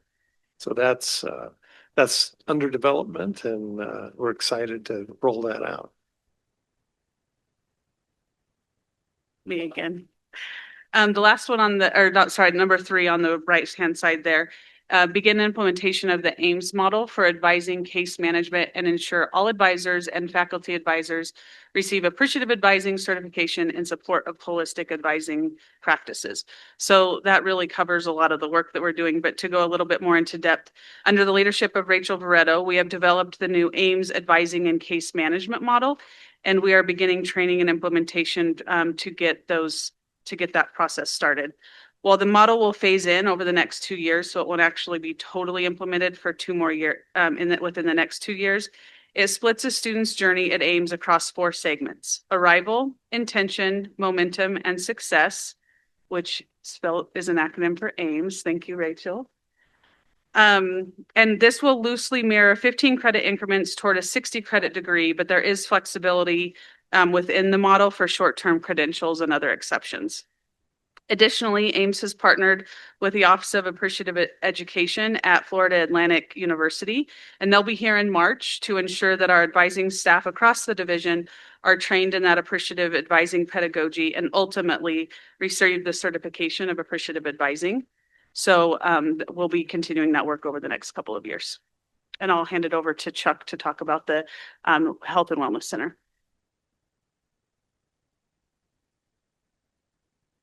Thank you, Dana. Chair Schock, members of the board. I'll give a quick update on the Student Health and Wellness Center. The first floor interior framing drywall is in process. The exterior metal stud framing continues. North elevation curtain wall starting late December. And the ductwork, plumbing, fire systems are being installed on the first floor.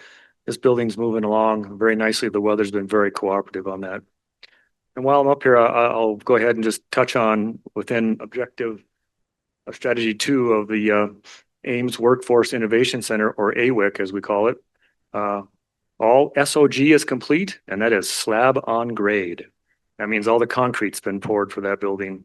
The drilling of the geothermal wells will start in January. For the new board members' information, this is our first building where we're using geothermal energy to heat and cool the building. So that's a new innovative product that we're exploring here on our campuses. So we're very excited about that and see how that works as far as cost savings and energy for cooling and heating. We'll begin to start to rise out of the ground. Elevators and stair towers will start very soon. And the steel and the cross laminate timbers are starting at the end of December. So that building will take shape in the next 2 months, and you'll start to see it rise out of the ground there. Our Aviation Maintenance Training Center, AMTC, is 95% complete out at our NOCO airport site, and the hangar will be ready for classes. Spring semester 2026. We're very excited about that. And just as a side note, I think the last report that you had gotten, Dr. B, was that I think they're almost full up in recruitment for both sections. Very exciting. They have 2 cohorts. The first one is completely full with 23, I believe. And the second one, as of 3 days ago, they had 3 seats left, and that was it. So it definitely is meeting our expectations for enrollment to that program. So we're very excited about that. So that's a quick update on the 3 building projects contained in the strategic plan.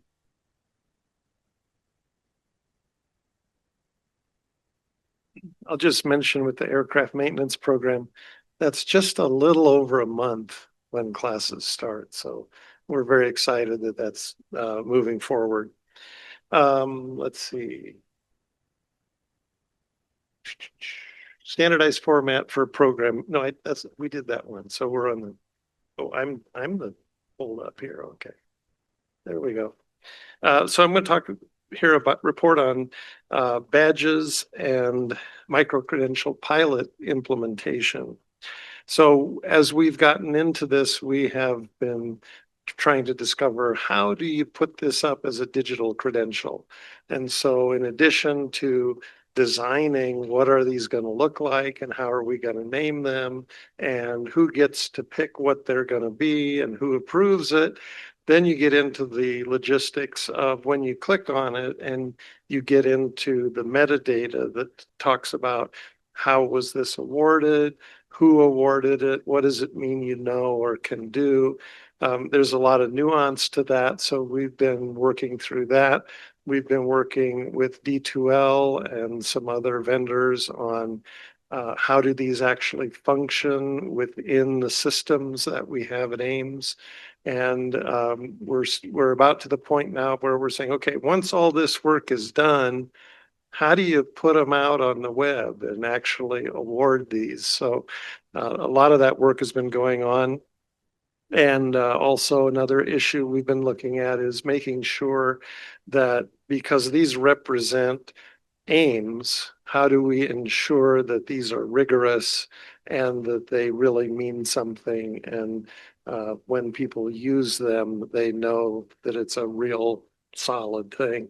So we're piloting in continuing education, which is non-credit programs, professional development through our Faculty Teaching and Learning Center, and then we have several within credit courses. And when we get all of the back side things figured out, we'll be creating those and posting those and sharing that in a future meeting and let you see what that all looks like. So it's moving along on target, and we'll have some badges to share before the end of the academic year.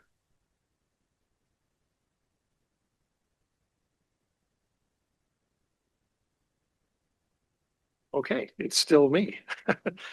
Chuck did all of his all at once. So, the next one I'm going to talk about is developing innovative instructional modes. And so we've been working on this in several areas. We're looking at what are emerging technologies. So new things that didn't used to be available, and how do we capture those and use those and apply those in various disciplines. So we're looking at that as augmenting student experience, pedagogy over gadgetry, some of the things that we talk about there, of making sure that these actually help students learn and are useful in the workplace, and not just, oh, here's a fun thing, let's distract ourselves with that.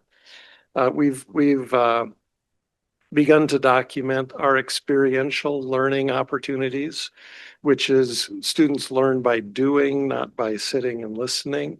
And we do a huge amount of experiential learning, more than any of us realized we were doing.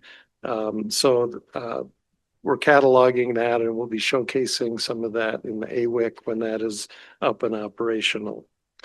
Finally, AI is another thing that many of you have talked with us about. And we are through the, oh my God, what is this phase? And now we're trying to figure out, okay, how do we actually use this? How do we balance the external expectation that our students are going to know how to use it and be able to help other people use it, versus when do we not want students to use it, and how do we ensure that they're either using it appropriately when they're supposed to, or they're not using it when they're not supposed to, and creating the systems and structures to monitor that. The next one, number 2 on the right, develop a mature program of online education. We've actually had various groups working on this for the last 5 to 7 years of what are the best practices, what is being done other places, what should we be doing. And so in this past cycle now, we're compiling all of that and finalizing what do best practices look like, what are the expectations at Aims for people teaching online courses in a variety of aspects, what required training are we going to put in place, what kind of supports do we have for faculty teaching online. And then we're also extending that because every course has available a D2L, Desire to Learn, course shell for posting syllabus and assignments and grades and information. What are the expectations for how to best use that resource? And then we'll be rolling that out to everybody and making sure that we're all utilizing the best processes, best practices. And now we'll go to D.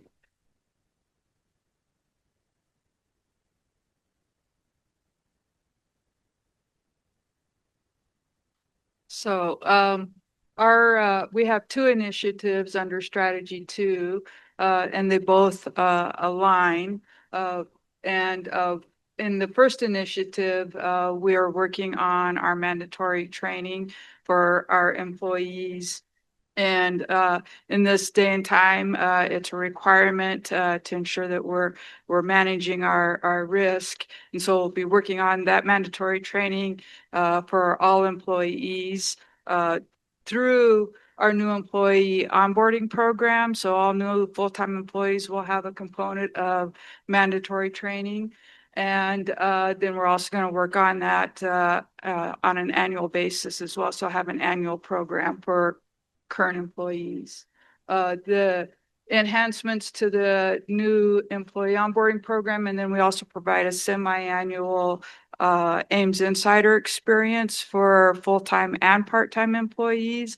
And the goal and purpose of those programs is to create a consistent experience for new employees and hopefully to help mitigate our retention, our new employee retention. And so creating an experience for all of our new employees, similar to experience for students, is creating that sense of belonging, understanding what the college is about, what our mission, our goals are. And so kind of gaining that experience when you first start with Aims. And so that's really our goal. We're on track and hopefully be implementing those here in this next year.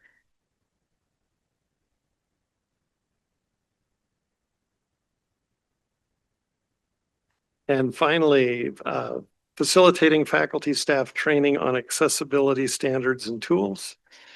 We have some federal and state legislation requiring that all digital materials be accessible for screen readers, those sorts of things.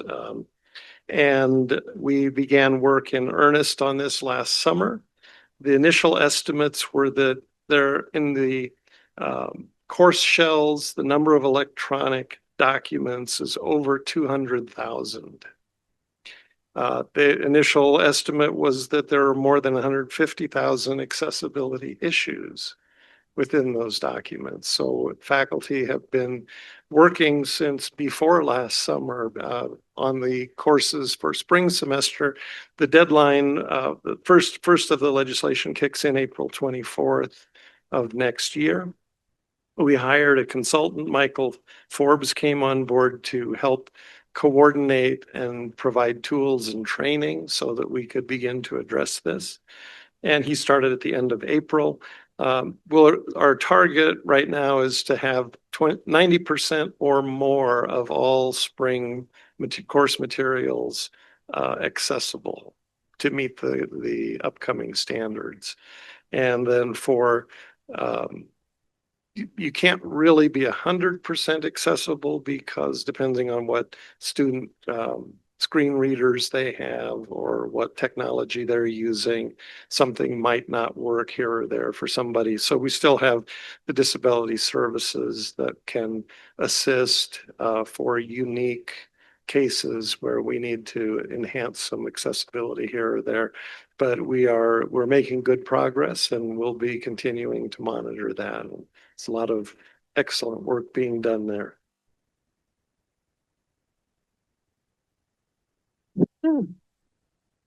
And those are just a select few of the initiatives that are happening this year. So any questions on what's been presented? Trustee Wendell.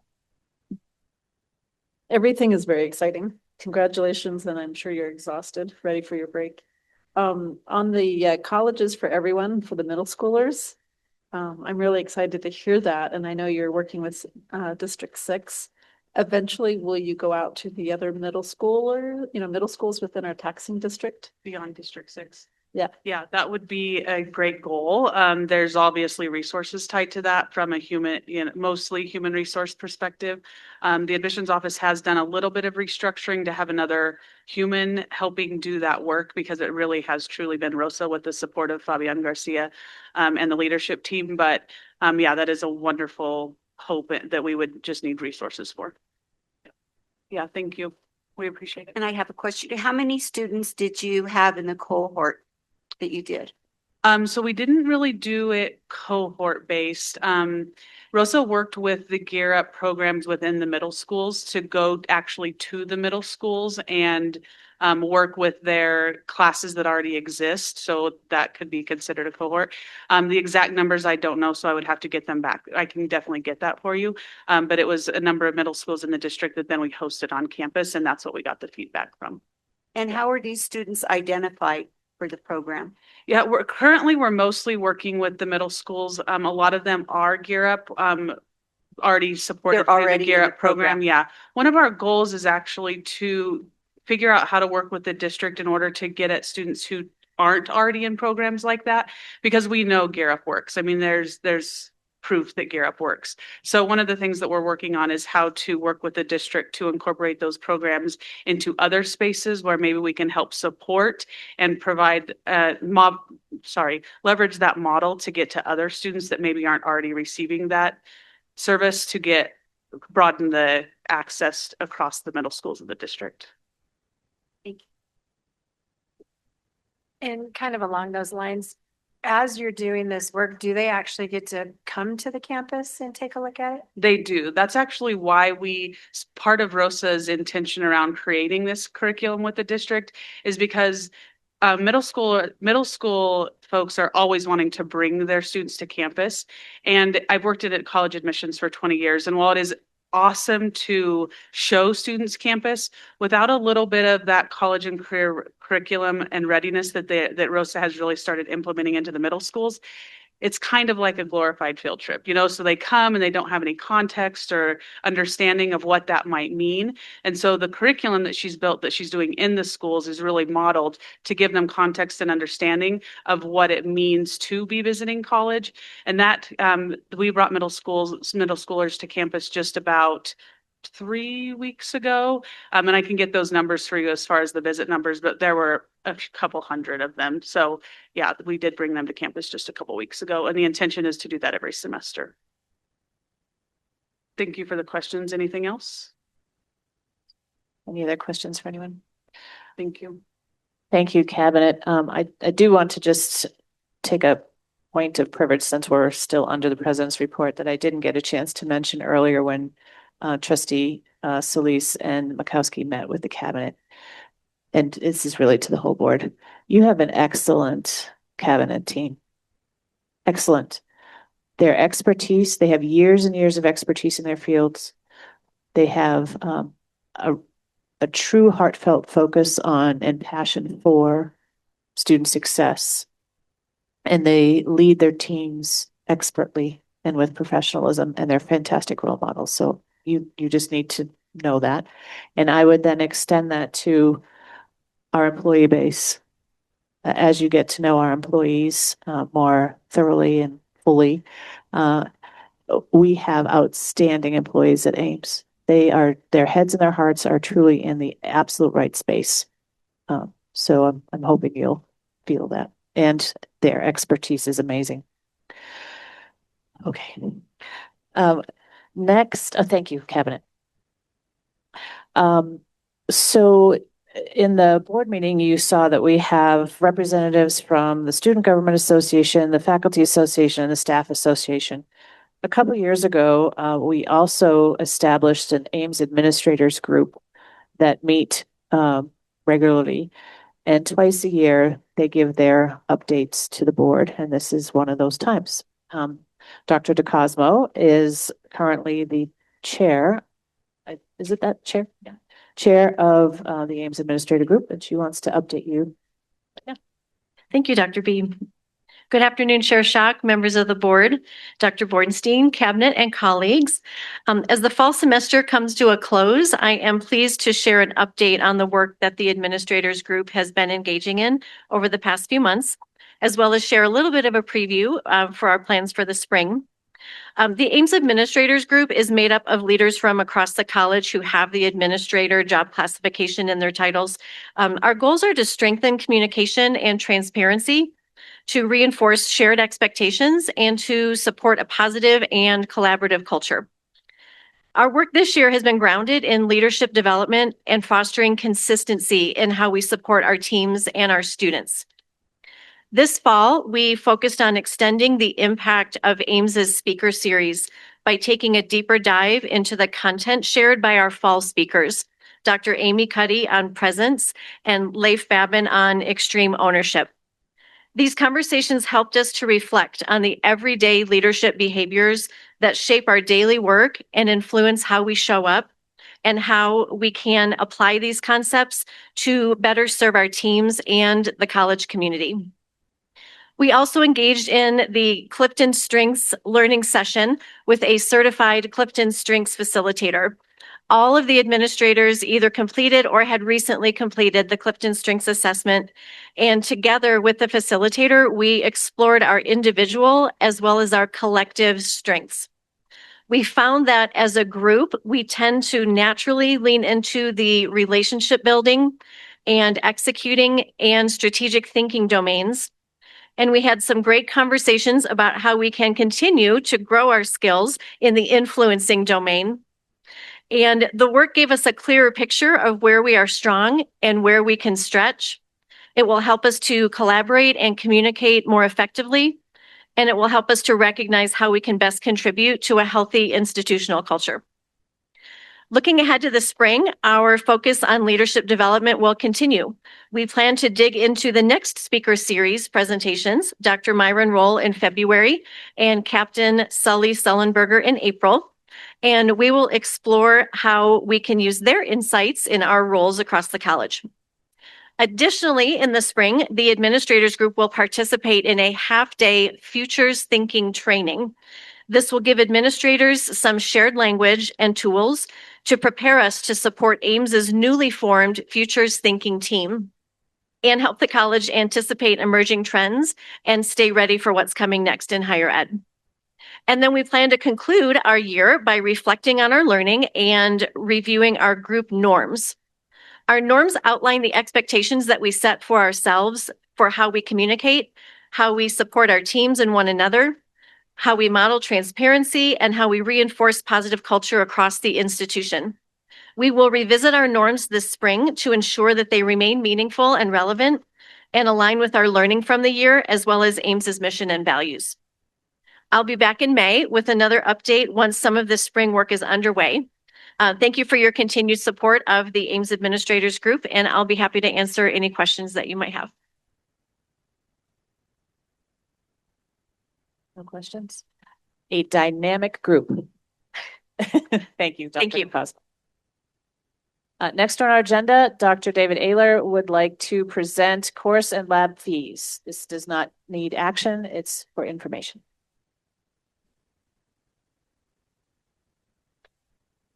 Thank you, Chair Schock, board members, Dr. Bornstein, cabinet, and guests. You have in your packet the proposed lab and course fees. These are by course, not by credit hour. So that's an important difference from a lot of things that you see.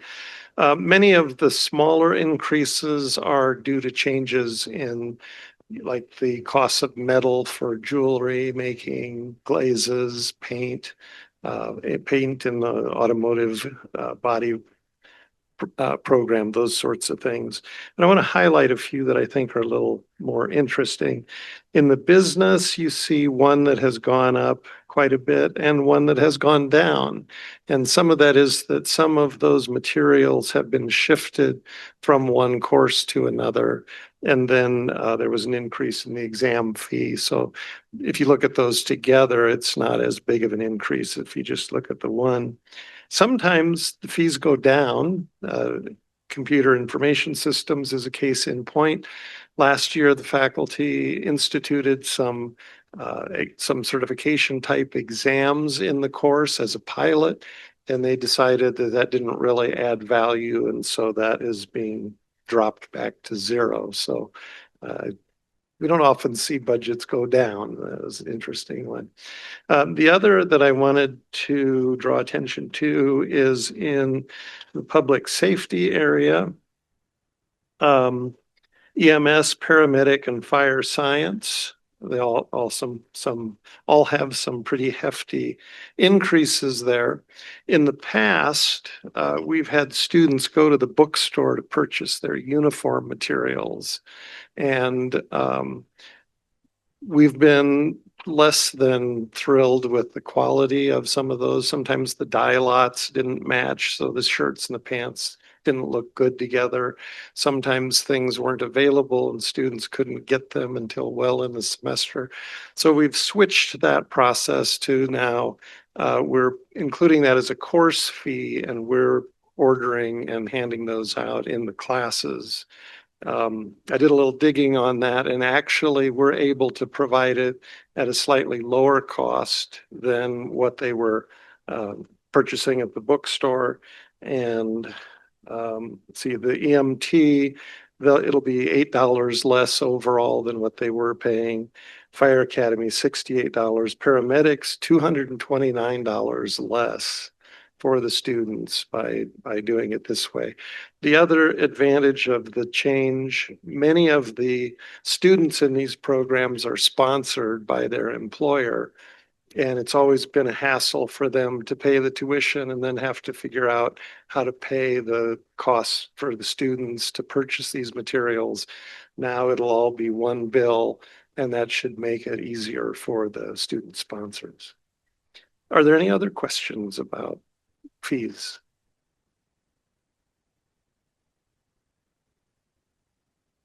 Thank you, Dr. Ayla. Next, we have our marketing and communications update. Zach. It is my name. Vice President, Marketing and Communications. And we do this twice a year. Is that correct? 3 times a year. Yep. Chair Schock, members of the board, Dr. B, appreciate the time. We do this 3 times a year. I'll be up here in August to go through, here's what's coming for the upcoming year. December to say, here's where we're at with the stuff that we talked about. And then May, we take a look at all the data and kind of reflect on, everything that was done over the previous year. So that's what we're going to do. We're going to start with the website. I had an opportunity yesterday to talk to somebody, and the website came up. And I wanted to reframe this for the new board members too, to kind of just show you a little bit, not a lot. I could probably put 150 slides up here, but Chair Schock wouldn't let me, on the website journey, right? And really, when I first got here 7 years ago, the website was a priority. I mentioned this when we were talking earlier. About 80% of new students and prospective students are going to use the website as their primary point of information gathering. We all see it in our own personal habits. We go right to our phones, right to the web. We start doing our own research. We're just kind of enculturated there. We took about a year. I got here about 7 years ago. We took a year and we really audited the website from a variety of different perspectives, marketing, technical, pretty much the whole gamut of everything on the web. And what we found was there was a lot of work to be done. We checked a lot of boxes on things that needed opportunity for development. So we've spent a significant amount of time on the web. And part of what I want to show you and kind of tell you this story is why we spend time on the web, again, is because this is where people get information, right? They're going to go, they need to know programmatic information about the college. The main demographic on the website, the primary audience is prospective students. We even needed to flip that, the old website, a lot of that was for internal people to go find information, and prospective students really couldn't find much. If you went to a program page, lucky if you could find any program information at all, and if you could, could, it wouldn't really lead you anywhere.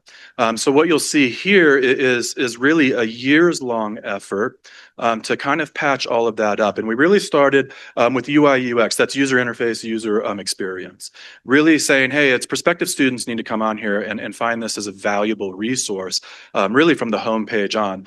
And that's what you'll see with resorting out even the top nav from programs, getting people to admissions, student life, news and events, really restructuring even how we storytell at the top of the page, and then where we lead people on a journey, that's data informed on the areas of interest for prospective students. We want to tailor the content, based on the primary points of interest. And you'll see that, top to bottom taper down from their top points all the way down to, bottom nav and links to like About Us pages. So we start here and we start working on this page. And if you'd seen the old website, you would see how much of a difference this is. And then we start building in these tools. And again, I could do a day on this. Here's just a couple, really a custom sort tool. This is a custom sort tool that allows you to really start filtering down into exactly what you want. Everything from the degree program type to the degree type to the specific campus. And then it's going to filter and sort based off of those preferences and your interest and really start showing you a custom set of programs that really fit your needs. If you go over here, this is pretty unique, especially in the higher ed space. Drop down language, right? That's push button. You can pull that down. You can click any of those languages that we have, Espanol, and that whole site, the whole site will be a push button translation into that language. And that's tapered down to the languages we know our students have based off of the demographics. And so we really wanted to build a lot of that accessibility into the page right out of the gate as a fundamental way in which we redeveloped the website. Programmatic, I mentioned program pages. Again, old site, you're lucky if you could find any information. And really what we're looking at now, this is a aviation maintenance page. You're going to have custom content for that degree. So you're going to be able to learn all about that degree right on that page. Every degree program at this point, with the exception of a few of the newer ones, have a video right at the top of the page that's typically going to be a faculty member talking about the program for those who prefer to watch and learn like that. On probably 70% of our pages, you're looking at a student testimonial that we've worked really hard on. I'll show a little bit of that here in a minute, where you'll see a student talking about that program. And then to the right side of that page, you'll see that form. That's a request for information form, right? And so you can fill out your information. Back in the day, if you filled out that information, it was really program by program, depending on what that response would be. We've worked really hard with Dana Kohler's team and a lot of the programs to really change the entire interface of that, which is really our CRM, our Customer Relationship Management System. We moved into Element 451, so that and really have worked again with student affairs to say, hey, when you fill out that form, which a lot of people do, you're now going to be inserted into a custom series of emails, right? The automated emails that continue to feed you information, give you next steps, phone numbers and emails of people to reach out, and you enter into a customer relationship management system where we can now call you, notify you, and continue to move you through that pipeline, right? And so really the CRM we're still working on it a little bit, right? But we have launched that within the last year and really kind of denotes this really amazing thing. It's almost the completion of that entire experience where now you get to a page, you get all the information, watch a video, see if you really want to engage in that program, fill out a form, and now you're getting engaged repetitiously and periodically, right, with good email content that, again, is program specific. And so that's a pretty amazing journey in about 5 years to get from where we were to where we are with exceptional work from our web team, which sits within marketing. One of the next iterations of this, and I really wanted to show you a spreadsheet so you could read this live, but this is just the snapshot of what we're working on. And we presented Hunter and Kelly Agnew did a great job last month of covering for me. I was out sick, and so I really appreciate them really diving into these categories. But when we go back through the web and we create that experience, it really starts opening up other doors for us to say, well, now we can promote other programs. We can actually promote programs and create marketing plans, program specific, and get people to those pages to engage in that content. Well, how do we do that? We have over 200 programs. And so we've been working with Academic Affairs, Andrea DeCosmo, who you just saw, and her team really to create systematically data that really starts to show us which programs we want to grow based off of criteria. And that's all the criteria on top. And we match this with program review, which academic affairs will come up and speak on, in subsequent board meetings. But we're looking at everything from, is the price competitive? Do we have an actual large target audience? Because that starts to matter when you start determining growth. You can move down into actual numbers on inquiries, applications. We start looking right at how they matriculate through a typical marketing funnel to see where we're at. And that gets us all the way to, do we even want to grow, right? There might be some other factors that we know, maybe a couple faculty are leaving next semester and we need to take a pause real quick, right? So we can talk to academic programs and really assess, are these programs, ripe for growth? And then we designate those green, yellow, and red. Green means yes, right? We're ready to grow. Yellow, any program that's yellow doesn't mean we're not marketing it. It means that we're going to sustain our current level of marketing because you don't want to not market yourself into a bad position, right? And so you just maintain. And red means throughout this process, we found something, that maybe is broke and we want to fix that before we start marketing that program. And so significant progress has been made on this. We're piloting 10 programs this year to work with academic affairs and subsequent program chairs and deans to go through this process. And it's, I think, one of the things I'm most excited about is filling out this spreadsheet, which is odd. We presented on this in August. We're looking at messaging, right? And we audited, and we went out to the community and we started auditing, and we look at our net promoter score. What we presented on in August, we're currently working on, and what we found is our message for years has been affordability, affordability. We've been driving that point home, and the message has been received, right? People know that Aims Community College is affordable. What we need to pivot into is the value that you get for that affordability. And that means there's tiers of value. What you'll see here is this is a creative example of a potential billboard. We actually will start pushing this out in spring-ish. Actually, you'll start seeing this live. But there's value to the community. The community, and we just saw Chuck present, right? The community invests heavily in Aims Community College. Well, they also need to see the return on that investment, which I think would be a good example, right, of a billboard like that, so that when people are driving by, they're like, oh yeah, I see that on my taxes, you know what I mean? And that's what that means. We keep, Aims is everywhere. That's the value to the students, right? That's the value to the students that are here. We want to see yeah, it's affordable, but what does that mean when you get here? Look at all the student support services that we've covered a lot today and everything that you get while you're here. My niece is currently applying, and it's been interesting to see her go through the process as someone who doesn't have a lot of support, being able to engage with financial aid and Chris Peterson and the support that they give, and Cooper and the emails that they send her saying, hey, let's get you in here and start working through financial aid, making sure our students know, our prospective students know that they get that level of support, because education can be very hard to navigate, especially if you're first gen and don't have people who have done it in front of you. So really making sure that our community starts to understand the full metrics of value that Aims provided top to bottom, not just the community, but all the way down to the student. This is an example of just an affordability campaign we ran that was pretty popular off 257. I heard about that one quite a bit. Then we're always looking at new ways. This is one we brought up in August. New ways to engage different audiences to continue to let people know about Aims. So NIL deals are a big thing in college athletics now. That's name, image, and likeness. This goes back to the O'Bannon brothers, UCLA, right? One of the greatest college basketball programs historically. The O'Bannon brothers were tired of the college making money off their name, so they went through a lot of lawsuits. And recently, if you followed that, colleges can now pay players, right, for their name, image, and likeness to be able to go out and have them promote products and stuff. So we engage with UNC. We have a very successful Aims to UNC program. So that match is really, it's just a good match for us to be able to leverage the success of that program. And we're working with 3 of their basketball players. You'll see various pictures here to have them go out and talk about Aims on their own social. These players have big social media followings. And so now we engage with them. Our social media team, Julia Smith, Taylor Brown, they go and engage and say, hey, what kinds of content do we want to get into? Here's a couple examples of that. They were over at one of our events, and they were actually interviewing Aims students, talking about aardvarks and all manner of thing. And you'll see this is probably in the upper 30% of engagement for our posts, right? So these posts, when they post and when we continue to expand those posts, high level of engagement, 14 posts, close to 100,000 impressions, 2,000 engagements, and and then the total real views are up near 10,000. That's a significant amount of engagement for generally for the channels that we have.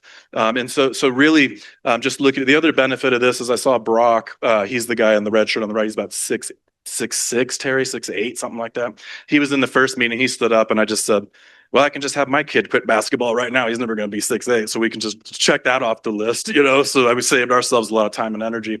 But really exciting content here. They have a lot of fun just engaging with our students and continuing to expand our reach into other audiences that they have access to. We look at all-in student stories. We have such, we see it every month here, and our students are spectacular every month. You're going to tear up when they tell their story. And Natalie and Julia, again, have worked really hard over 2 years. They have produced 40 student stories. They call them all-in stories. And these are replicated and posted in social media, video, web, digital, out of home, and print. We take these stories and we push them out to our audiences so that people can understand the deep level of impact that Aims has on our students. And these are also highly successful. Going to events, Spotlight Speaker Series, exciting. We had Amy Cuddy, we finished 2 of these now. Amy Cuddy, second most watched TED Talk of all time. She was here in September. And then Leif Babin, we'll see a picture of him in a second. Leif Babin came, former Navy SEAL, New York Times bestseller for Extreme Ownership, came October 30th and did the first 2 of our speaker series, which went really well. Combined, we had about 1,000 people here. And really, we did really structured this to be able to talk to our community about leadership development, strategic impact. How do we all as a community, in a bigger idea sense, how do we talk to each other about how we're leading, right? How do we engage in that content? We surveyed off of this. We did a mid-survey after the first 2. And what we have found, venue quality, very high, good, helpful staff, smooth operations, high-profile speakers. This commitment to us having major events here really elevates the stature of Ames Community College in our community. And we have been blessed with just a dynamic moderator. I don't know if you've seen her moderating, but man, that was a recommendation from Terry Anderson, and Lisa's just killed it. And so, this has just been a spectacular event. Dr. B, after each event, texts me and she's like, man, my phone's blowing up. I get a lot of texts, everybody saying what an amazing thing this has been. Stuff we're working on, the timing, I think that's probably the main point of feedback. It's a little late for people. So we're looking at year 2 and seeing how we want to adjust that. And on Aims Day, actually, which I'll talk about in a second, we will announce year 2 of the speaker series. And we have some pretty spectacular speakers coming in year 2, which is very exciting. What's ahead? We have a new commercial in spring. RFP is out right now. So we'll be getting bids in probably right when we're back from break. Our television commercial is very successful. It has a very broad reach. It's time to update it. We're about 4 years old on that, which is crazy to think of. And so we'll be updating our television commercial and going back to some of those themes I was mentioning, talking about value and things like that. We're also looking at doing a Spanish version of this to promote on some of the Spanish channels and stuff. So we'll see what RFPs come back and we'll be engaged in that. Speaker series continues. We have Dr. Myron Roll in February, former NFL player, current neurosurgeon. He's going to talk about the 2% method, how to grow in increments of 2%. And then Captain Sully Solenberger will be here in March, and he'll be, speaking on his journey, again, promoting the values and tenets of leadership. You'll see in spring, leading into summer, I've already mentioned this, we'll be launching our value-based campaigns and new creative around that, and then tracking back on how that's impacting perception and awareness especially. Save the date. We gave this to you at the last board meeting. Hunter and Kelly did. You have some cards to hand out, Jerry. If you need more for our new member, let me know and we can get those out so you can hand them out to communities.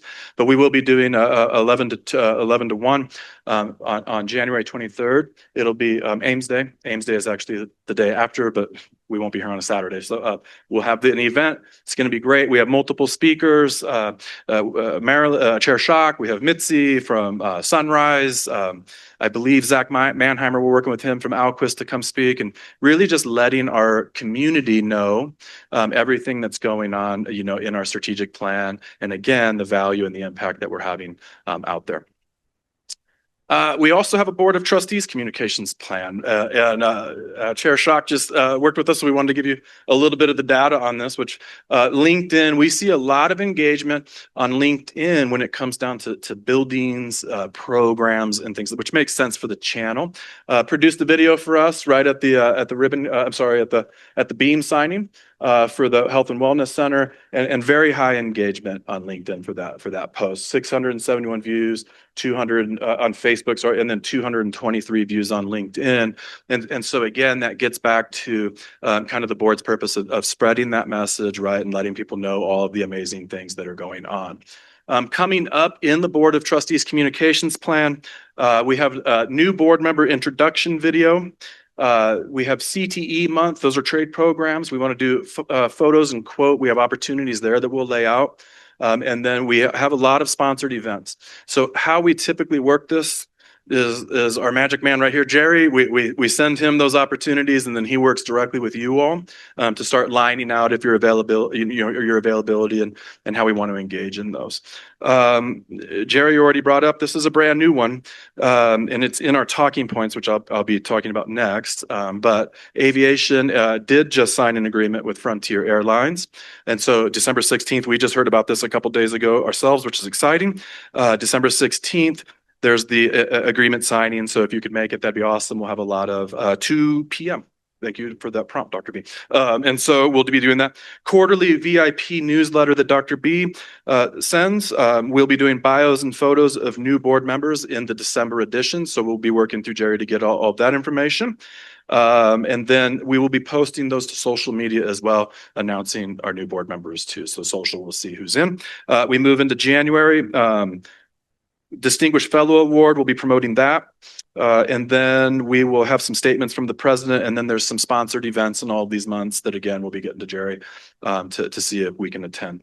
And then February, we'll be looking at new board members on Tea with Dr. B. That would be an internal communications. Dr. B has Tea with Dr. B, where she interviews guests. We would be wanting new board members to come and engage with her so the staff and the employees can get to know you as well. So we have a lot of stuff coming up on the Board of Trustees communication plan. And again, we'll continue to work information on that through Jerry.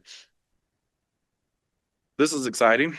Awards are awards, they matter because I think it's an external validation of a lot of what you're doing. Marcom has just recently won 3 actually.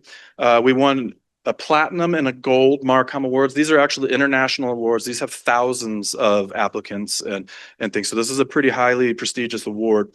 We won a platinum for those student stories that I mentioned, and then we won a gold for an affordability campaign that we ran. And so I think, again, it's just a really good example of the amazing work in our industry and our field that Marcom's doing with their creative, with their storytelling, and with all that they're producing. And then a video award for the Artie Mobile Key. If you haven't seen this, Janet's probably not here. This thing's hilarious. They put a little like GoPro on the Artimobile, and she was doing a tour with them, and it's good comedic gold. A lot of good information too. So we won another campus tour award for that. I'm gonna give some presentation time. We won another award, and I want Brianna Stoyich. This isn't in our area, but Marcom has had the pleasure of being able to work with a lot of members of Russ's team on accessibility. And I know Brianne's online, and she's going to talk about this award real quick because it's in their strategic plan line item, and it's been an honor to work with her. Then I'll come back, and I have a little bit of a surprise. Hello, just a quick Zoom ritual. Can you hear me? Yes, we can hear you. Okay, great. Thank you. Well, good afternoon, and thank you for the opportunity to share some exciting news on behalf of the entire college. As Zach mentioned, my name is Brianna Stoyich, and I'm the Director of Accreditation and Compliance and a member of the Institutional Effectiveness and Planning team. I'm pleased to share with you that Aims has been selected as a 2025 Sensational Award winner by the State Authorization Network, which is part of the Western Interstate Commission for Higher Education. This is a national recognition, and Aims was honored in the category of Compliance Innovation for our project titled Aims All In on Accessibility, a college-wide digital accessibility initiative and framework. This award recognizes institutions that develop truly innovative and effective approaches to compliance, approaches that not only meet regulations, but also strengthen student success. The award committee described Aims project as exceptional and noted its potential to serve as a model for colleges across the country. At the heart of this recognition is the outstanding work of our Digital Accessibility Task Force and the employees who have embraced this work in their day-to-day practice. Over the past year, Aims launched a comprehensive effort to operationalize digital accessibility across the college. This included creating a cross-functional governance structure, developing a centralized digital accessibility hub website, and implementing a formal digital accessibility plan that is now embedded in the Aims strategic plan, ensuring that this work is sustainable long into the future. This has been a truly collaborative effort. Departments across the institution have engaged in training, reviewed and remediated hundreds of courses and documents, and built new processes that support accessibility from the beginning rather than as an afterthought. Together, we've strengthened compliance, but more importantly, we've strengthened digital equity for our students and our community. I would like to congratulate our entire Aims community on the dedication and collaboration that made this recognition possible. Thank you for your ongoing support of this work and for championing a culture where accessibility is part of how we define excellence at Aims. Yeah, and if you know Brianne, she keeps all of us on stuff like this and accreditation on task. This is a monumental effort to get updated on our accessibility standards. And so to get that award, I think is exceptional. One last thing. They say to under promise, over deliver. I might be going the other way on this. We got things like the AWIC and all these spectacular bills, but I'm going to show you something. I think it's going to blow these things out of the water, right? So you spend your career as a marketing professional trying to get away from just being the t-shirt person, right? Oh, it's marketing, let's get a t-shirt. And I'm not going to do myself any favors on this. Allison Byerly is our brand manager. Sammy Hudspeth manages swag. Part of what we do, we don't really talk about it here much. We give you some sweatshirts and some socks and stuff like that, but we do manage swag. They brought this to me a couple months ago, and they've been working really hard on this, and it's going to warm your heart. So I put it. We now have, and Mark Hout really queued us up for this. This is a prototype. We just got this morning. And so this is our new already stuffy. So the intention of this, right, is to give it out at major awards for people to have. And so we'll have a bunch of these on hand. This is literally a prototype that they sent us as a last check. So I'll pass it around a little bit. But I was just looking at them this morning, and it just makes you feel all warm inside, So this will this will be the number one most requested item for Mark comes back. And we're going to be just so you know, we're going to be pretty tight with getting this one out. And so I'll pass that around, but that's pretty cool. So I appreciate your time and energy and the forum to be able to talk about our amazing team's work. So I stand for any questions. Any questions for Zach? No questions, but a comment. Holy moly. Just your energy and your presentation. I can just imagine how it is doing all this work with you and your staff, and you guys are just doing phenomenal. Thank you for being so insightful in this and really thinking forward. And I look forward to all this stuff and being part of it. Well, thank you very much. I appreciate that. Yeah. Anything else? And congratulations on all the awards, for sure. Yeah, it's truly a reflection. You were talking earlier about the amazing employees. You got to see two. I typically get to stand up here. You got to see two of them last month, and Hunter and Kelly. It won't be many times in my career we get to have a team like this, and we have it. And so we view it as it's our calling now to make sure we leverage the talent we have to promote Aims, because it's a pretty amazing place to promote. So we're very blessed to have this team, and I appreciate it. Thank you. For Trustee Solis and Mieczkowski, every month, Zach presents a few talking points for that month for you to take out into the community to pretty much tell the story. Oh, thank you. And he goes over that with us in our board meeting. So he'll go back up on to the podium, and he'll go over these talking points that you can bring with you. You certainly can talk about other things. However, it just helps guide conversations in the community.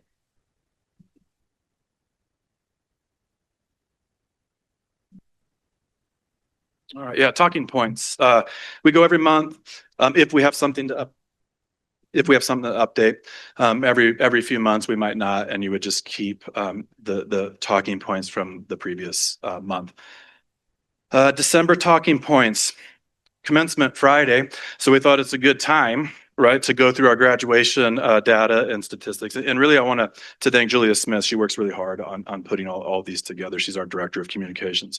591 students graduating from ages 15 to 71. So that's pretty cool. 891 credentials, and then you'll see, I won't read them, you'll see there the actual credentials being awarded. Results of an Aims education, these come from the economic impact survey and data. You'll see 77% of students are employed, 42% in a field related to their studies, and then 64% go on to continue their education. So a few talking points there on what they're doing after graduation. And then we have some really good, we've referenced this a couple times, some really good AMT, aircraft maintenance technician program news. They're offering its first courses January 2026. And then you'll see that we've officially earned our FAA certification.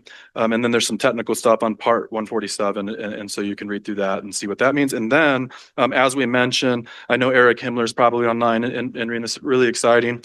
That Aims and Frontier launched a hiring pathway for graduates of that program, even before the first cohort, offering a $25,000 signing bonus in exchange for 3-year employment. So you'll see some talking points there. For our new board members, I also gave you October's talking points, and I did that intentionally because I believe when you're out in the community, people are going to say, I don't know where I'm at.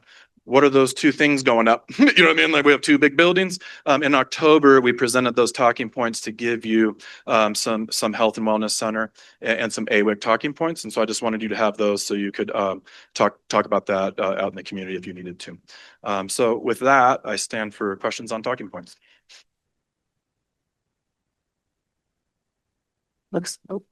Trustee Wendell. I love that. Thank you so much. Perfect. I mean, it's been very, very useful. So Awesome. Thank you. Good to know. Yeah, I would echo. I really appreciate the talking points and being able to have some specifics. I'm also going to tell you that people are going to want that backpack. So yeah. So people are going to want to have the satchel for just saying as you get going on your swag. They're going to want to, yeah, the Marcom team has ideas of stuff to put in there. And, and then my second question is, where are you going to set him in your house? Because I know where he's going to be. Oh, where am I putting him in the house? Yeah. In my house? Where do you think it's going to be? In your house. I know he's not yeah. I mean, everybody else goes. It's a mantle top piece. Oh yeah, it's a mantle top piece for that one. I think, yeah, for sure. My boys. No, well done. My boys love him. I will tell you, I've been traveling a fair amount lately, and in the airports, and had one of my aardvark sweatshirts on, and the guy says to me, "Is that an aardvark?" I said, "It is," and he said, "Now, why would you wear that?" And I started talking about that, and he said, "I've actually heard of Aims." Yeah. And he was international. Yeah. That works for one of the companies that does some of the welding pieces. The linkage is just huge, but it started a conversation. And so I think the pieces that you do put out are very classy. They're not just swag. Yeah, they've worked hard on that. You know, it's intentional. If you look at that sweatshirt with the black aardvark, is that the one you were wearing? Nope, the gray one with the white. Okay, yeah. So that comes from actually Black Dog Brewery out in, I think, Nantucket or Martha's Vineyard. And when I was stationed out there, it just is a black dog. And then it had on the thing here, just the name of the brewery. And everybody asks about it. So you look at those and you say, well, it is a conversation starter. We were talking about this at orientation, right? We can do all the billboards in the world. But if I'm wearing a jacket that says Aims on it and I go through Dutch Bros, 80% of the time that person coming through the window is gonna be like, hey, you work at Aims? And so, it's to me, it's billboards. It's another billboard that helps us engage in conversation. There's a lot of value to it. So it's fun to hear those stories. Yeah. Yeah, absolutely. So if you need any, let us know. Yeah, Yeah. We'll that was- get you, Jerry. That was my question. Okay. Did we get our sweatshirts? Jerry will get some sizes and we'll get you a swag bag. Yeah. Thank you very much. Zach. I neglected to mention in your packets, you'll also get used to seeing highlights from the different divisions, like academic affairs each month in your board packets will highlight different things that's going on. Same with student affairs, each one of the divisions of the cabinet, the majority of the divisions of the cabinet.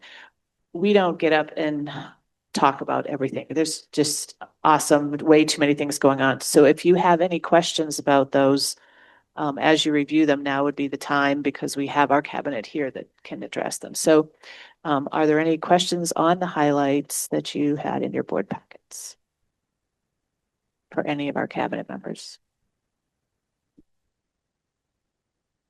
Okay. The last thing that we do in our employee report is we have supervisors who have new employees come up and briefly introduce their new employees so we can welcome them to the Aims community. So if you are introducing new employees, would you please line up over exactly where Rhonda is, over against the wall by the flags. And Rhonda, please. Greetings, Dr. Bornstein, Chair Schock, and our board.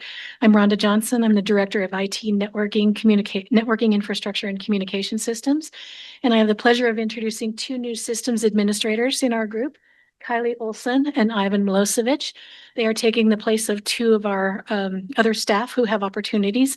One of them started as a work study. Eden Mugg went to help desk, went to my team as system administrator, and has now moved into the cybersecurity group. So Ivan is taking her position.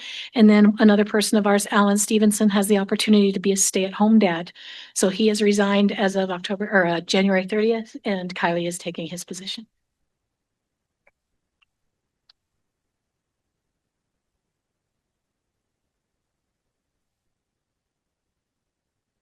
Chair Schock, that concludes the President's report for December of 2025, the last one of the year.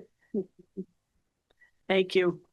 Well, we're reaching the end of the meeting. We always take a few minutes or a moment for self-assessment as we value our accountability. Do any of the trustees have any comments, takeaways, or things that could be improved? So as a new board member, I came on from other elected offices where I had a computer that was offered. And so when we talked about working, I had a computer that was like over 10 years old. And I'm like, I don't necessarily want to buy a new one. And Aims totally accommodated that. And as we do that, I think it's that opportunity to look at access and availability and things for newer board members or other board members to really feel like, hey, I think I could be on the Aims board. I'd really like to do that. And just making sure that we create that space for them as we work with, diversity inclusion at all the levels of our students, of our faculty. It's important that we do it at the board level also. So I'm excited that Marcy and I are here. I know Chris brought in some great insight, and we look at continuing those conversations and making sure that we create space and opportunity for other board members to be on. Thank you. Thank you. I just want to reiterate what Rhonda said about this is a great place to be. It really is. Aims sells itself. I'm really proud to be on this board and cabinet. You guys are amazing. Thank you so much for all the help with onboarding. Jerry's been great. And I just want to say thank you to everyone and go Aims. Thank you. Any other comments? Yeah, just one. I want to again welcome our new board members. I'm very, very excited about you as individuals being on and being a part of this team. And so welcome and just terribly excited. Again, a thank you to everybody today that presented. Really appreciate it. I wanted to, I hate to call out one or two because everybody does such a great job, but I really appreciated that Ms. Sanchez came and presented as our lobbyist. Having her here really made a big difference. And I just hope that we keep apprised so that as board members, we also can call reps and, our representatives and be able to advocate however we can. But again, just a big thank you to everybody. So if I can just jump in, typically during session, Tonette Salazar will send out a bill summary on a regular basis, and she sends that usually to cabinet members. And then I forward that on to you just so that we can keep apprised of what's going on. And if there's anything that we specifically need to pay attention to or advocate for. Yeah, there were just a couple that she mentioned that I thought are really important. And so I think whatever we can do to advocate. For sure. And I'd just like to thank everybody. I'm looking forward to another term, and I would echo the cabinet, the staff, everybody, faculty, and students at Aims just continue to take it and drive it forward. And so, and that little guy's going to do some good work. I'm just going to tell you, it's cute. And I'm not a big stuffy person, but it's cute. And then I do want to take a moment to recognize Jerry as the election official for at getting all of that done through the process, and then doing onboarding, making sure that we're all getting there. And then the offboarding as well with Chris and Jean, and you do amazing work, and so thank you.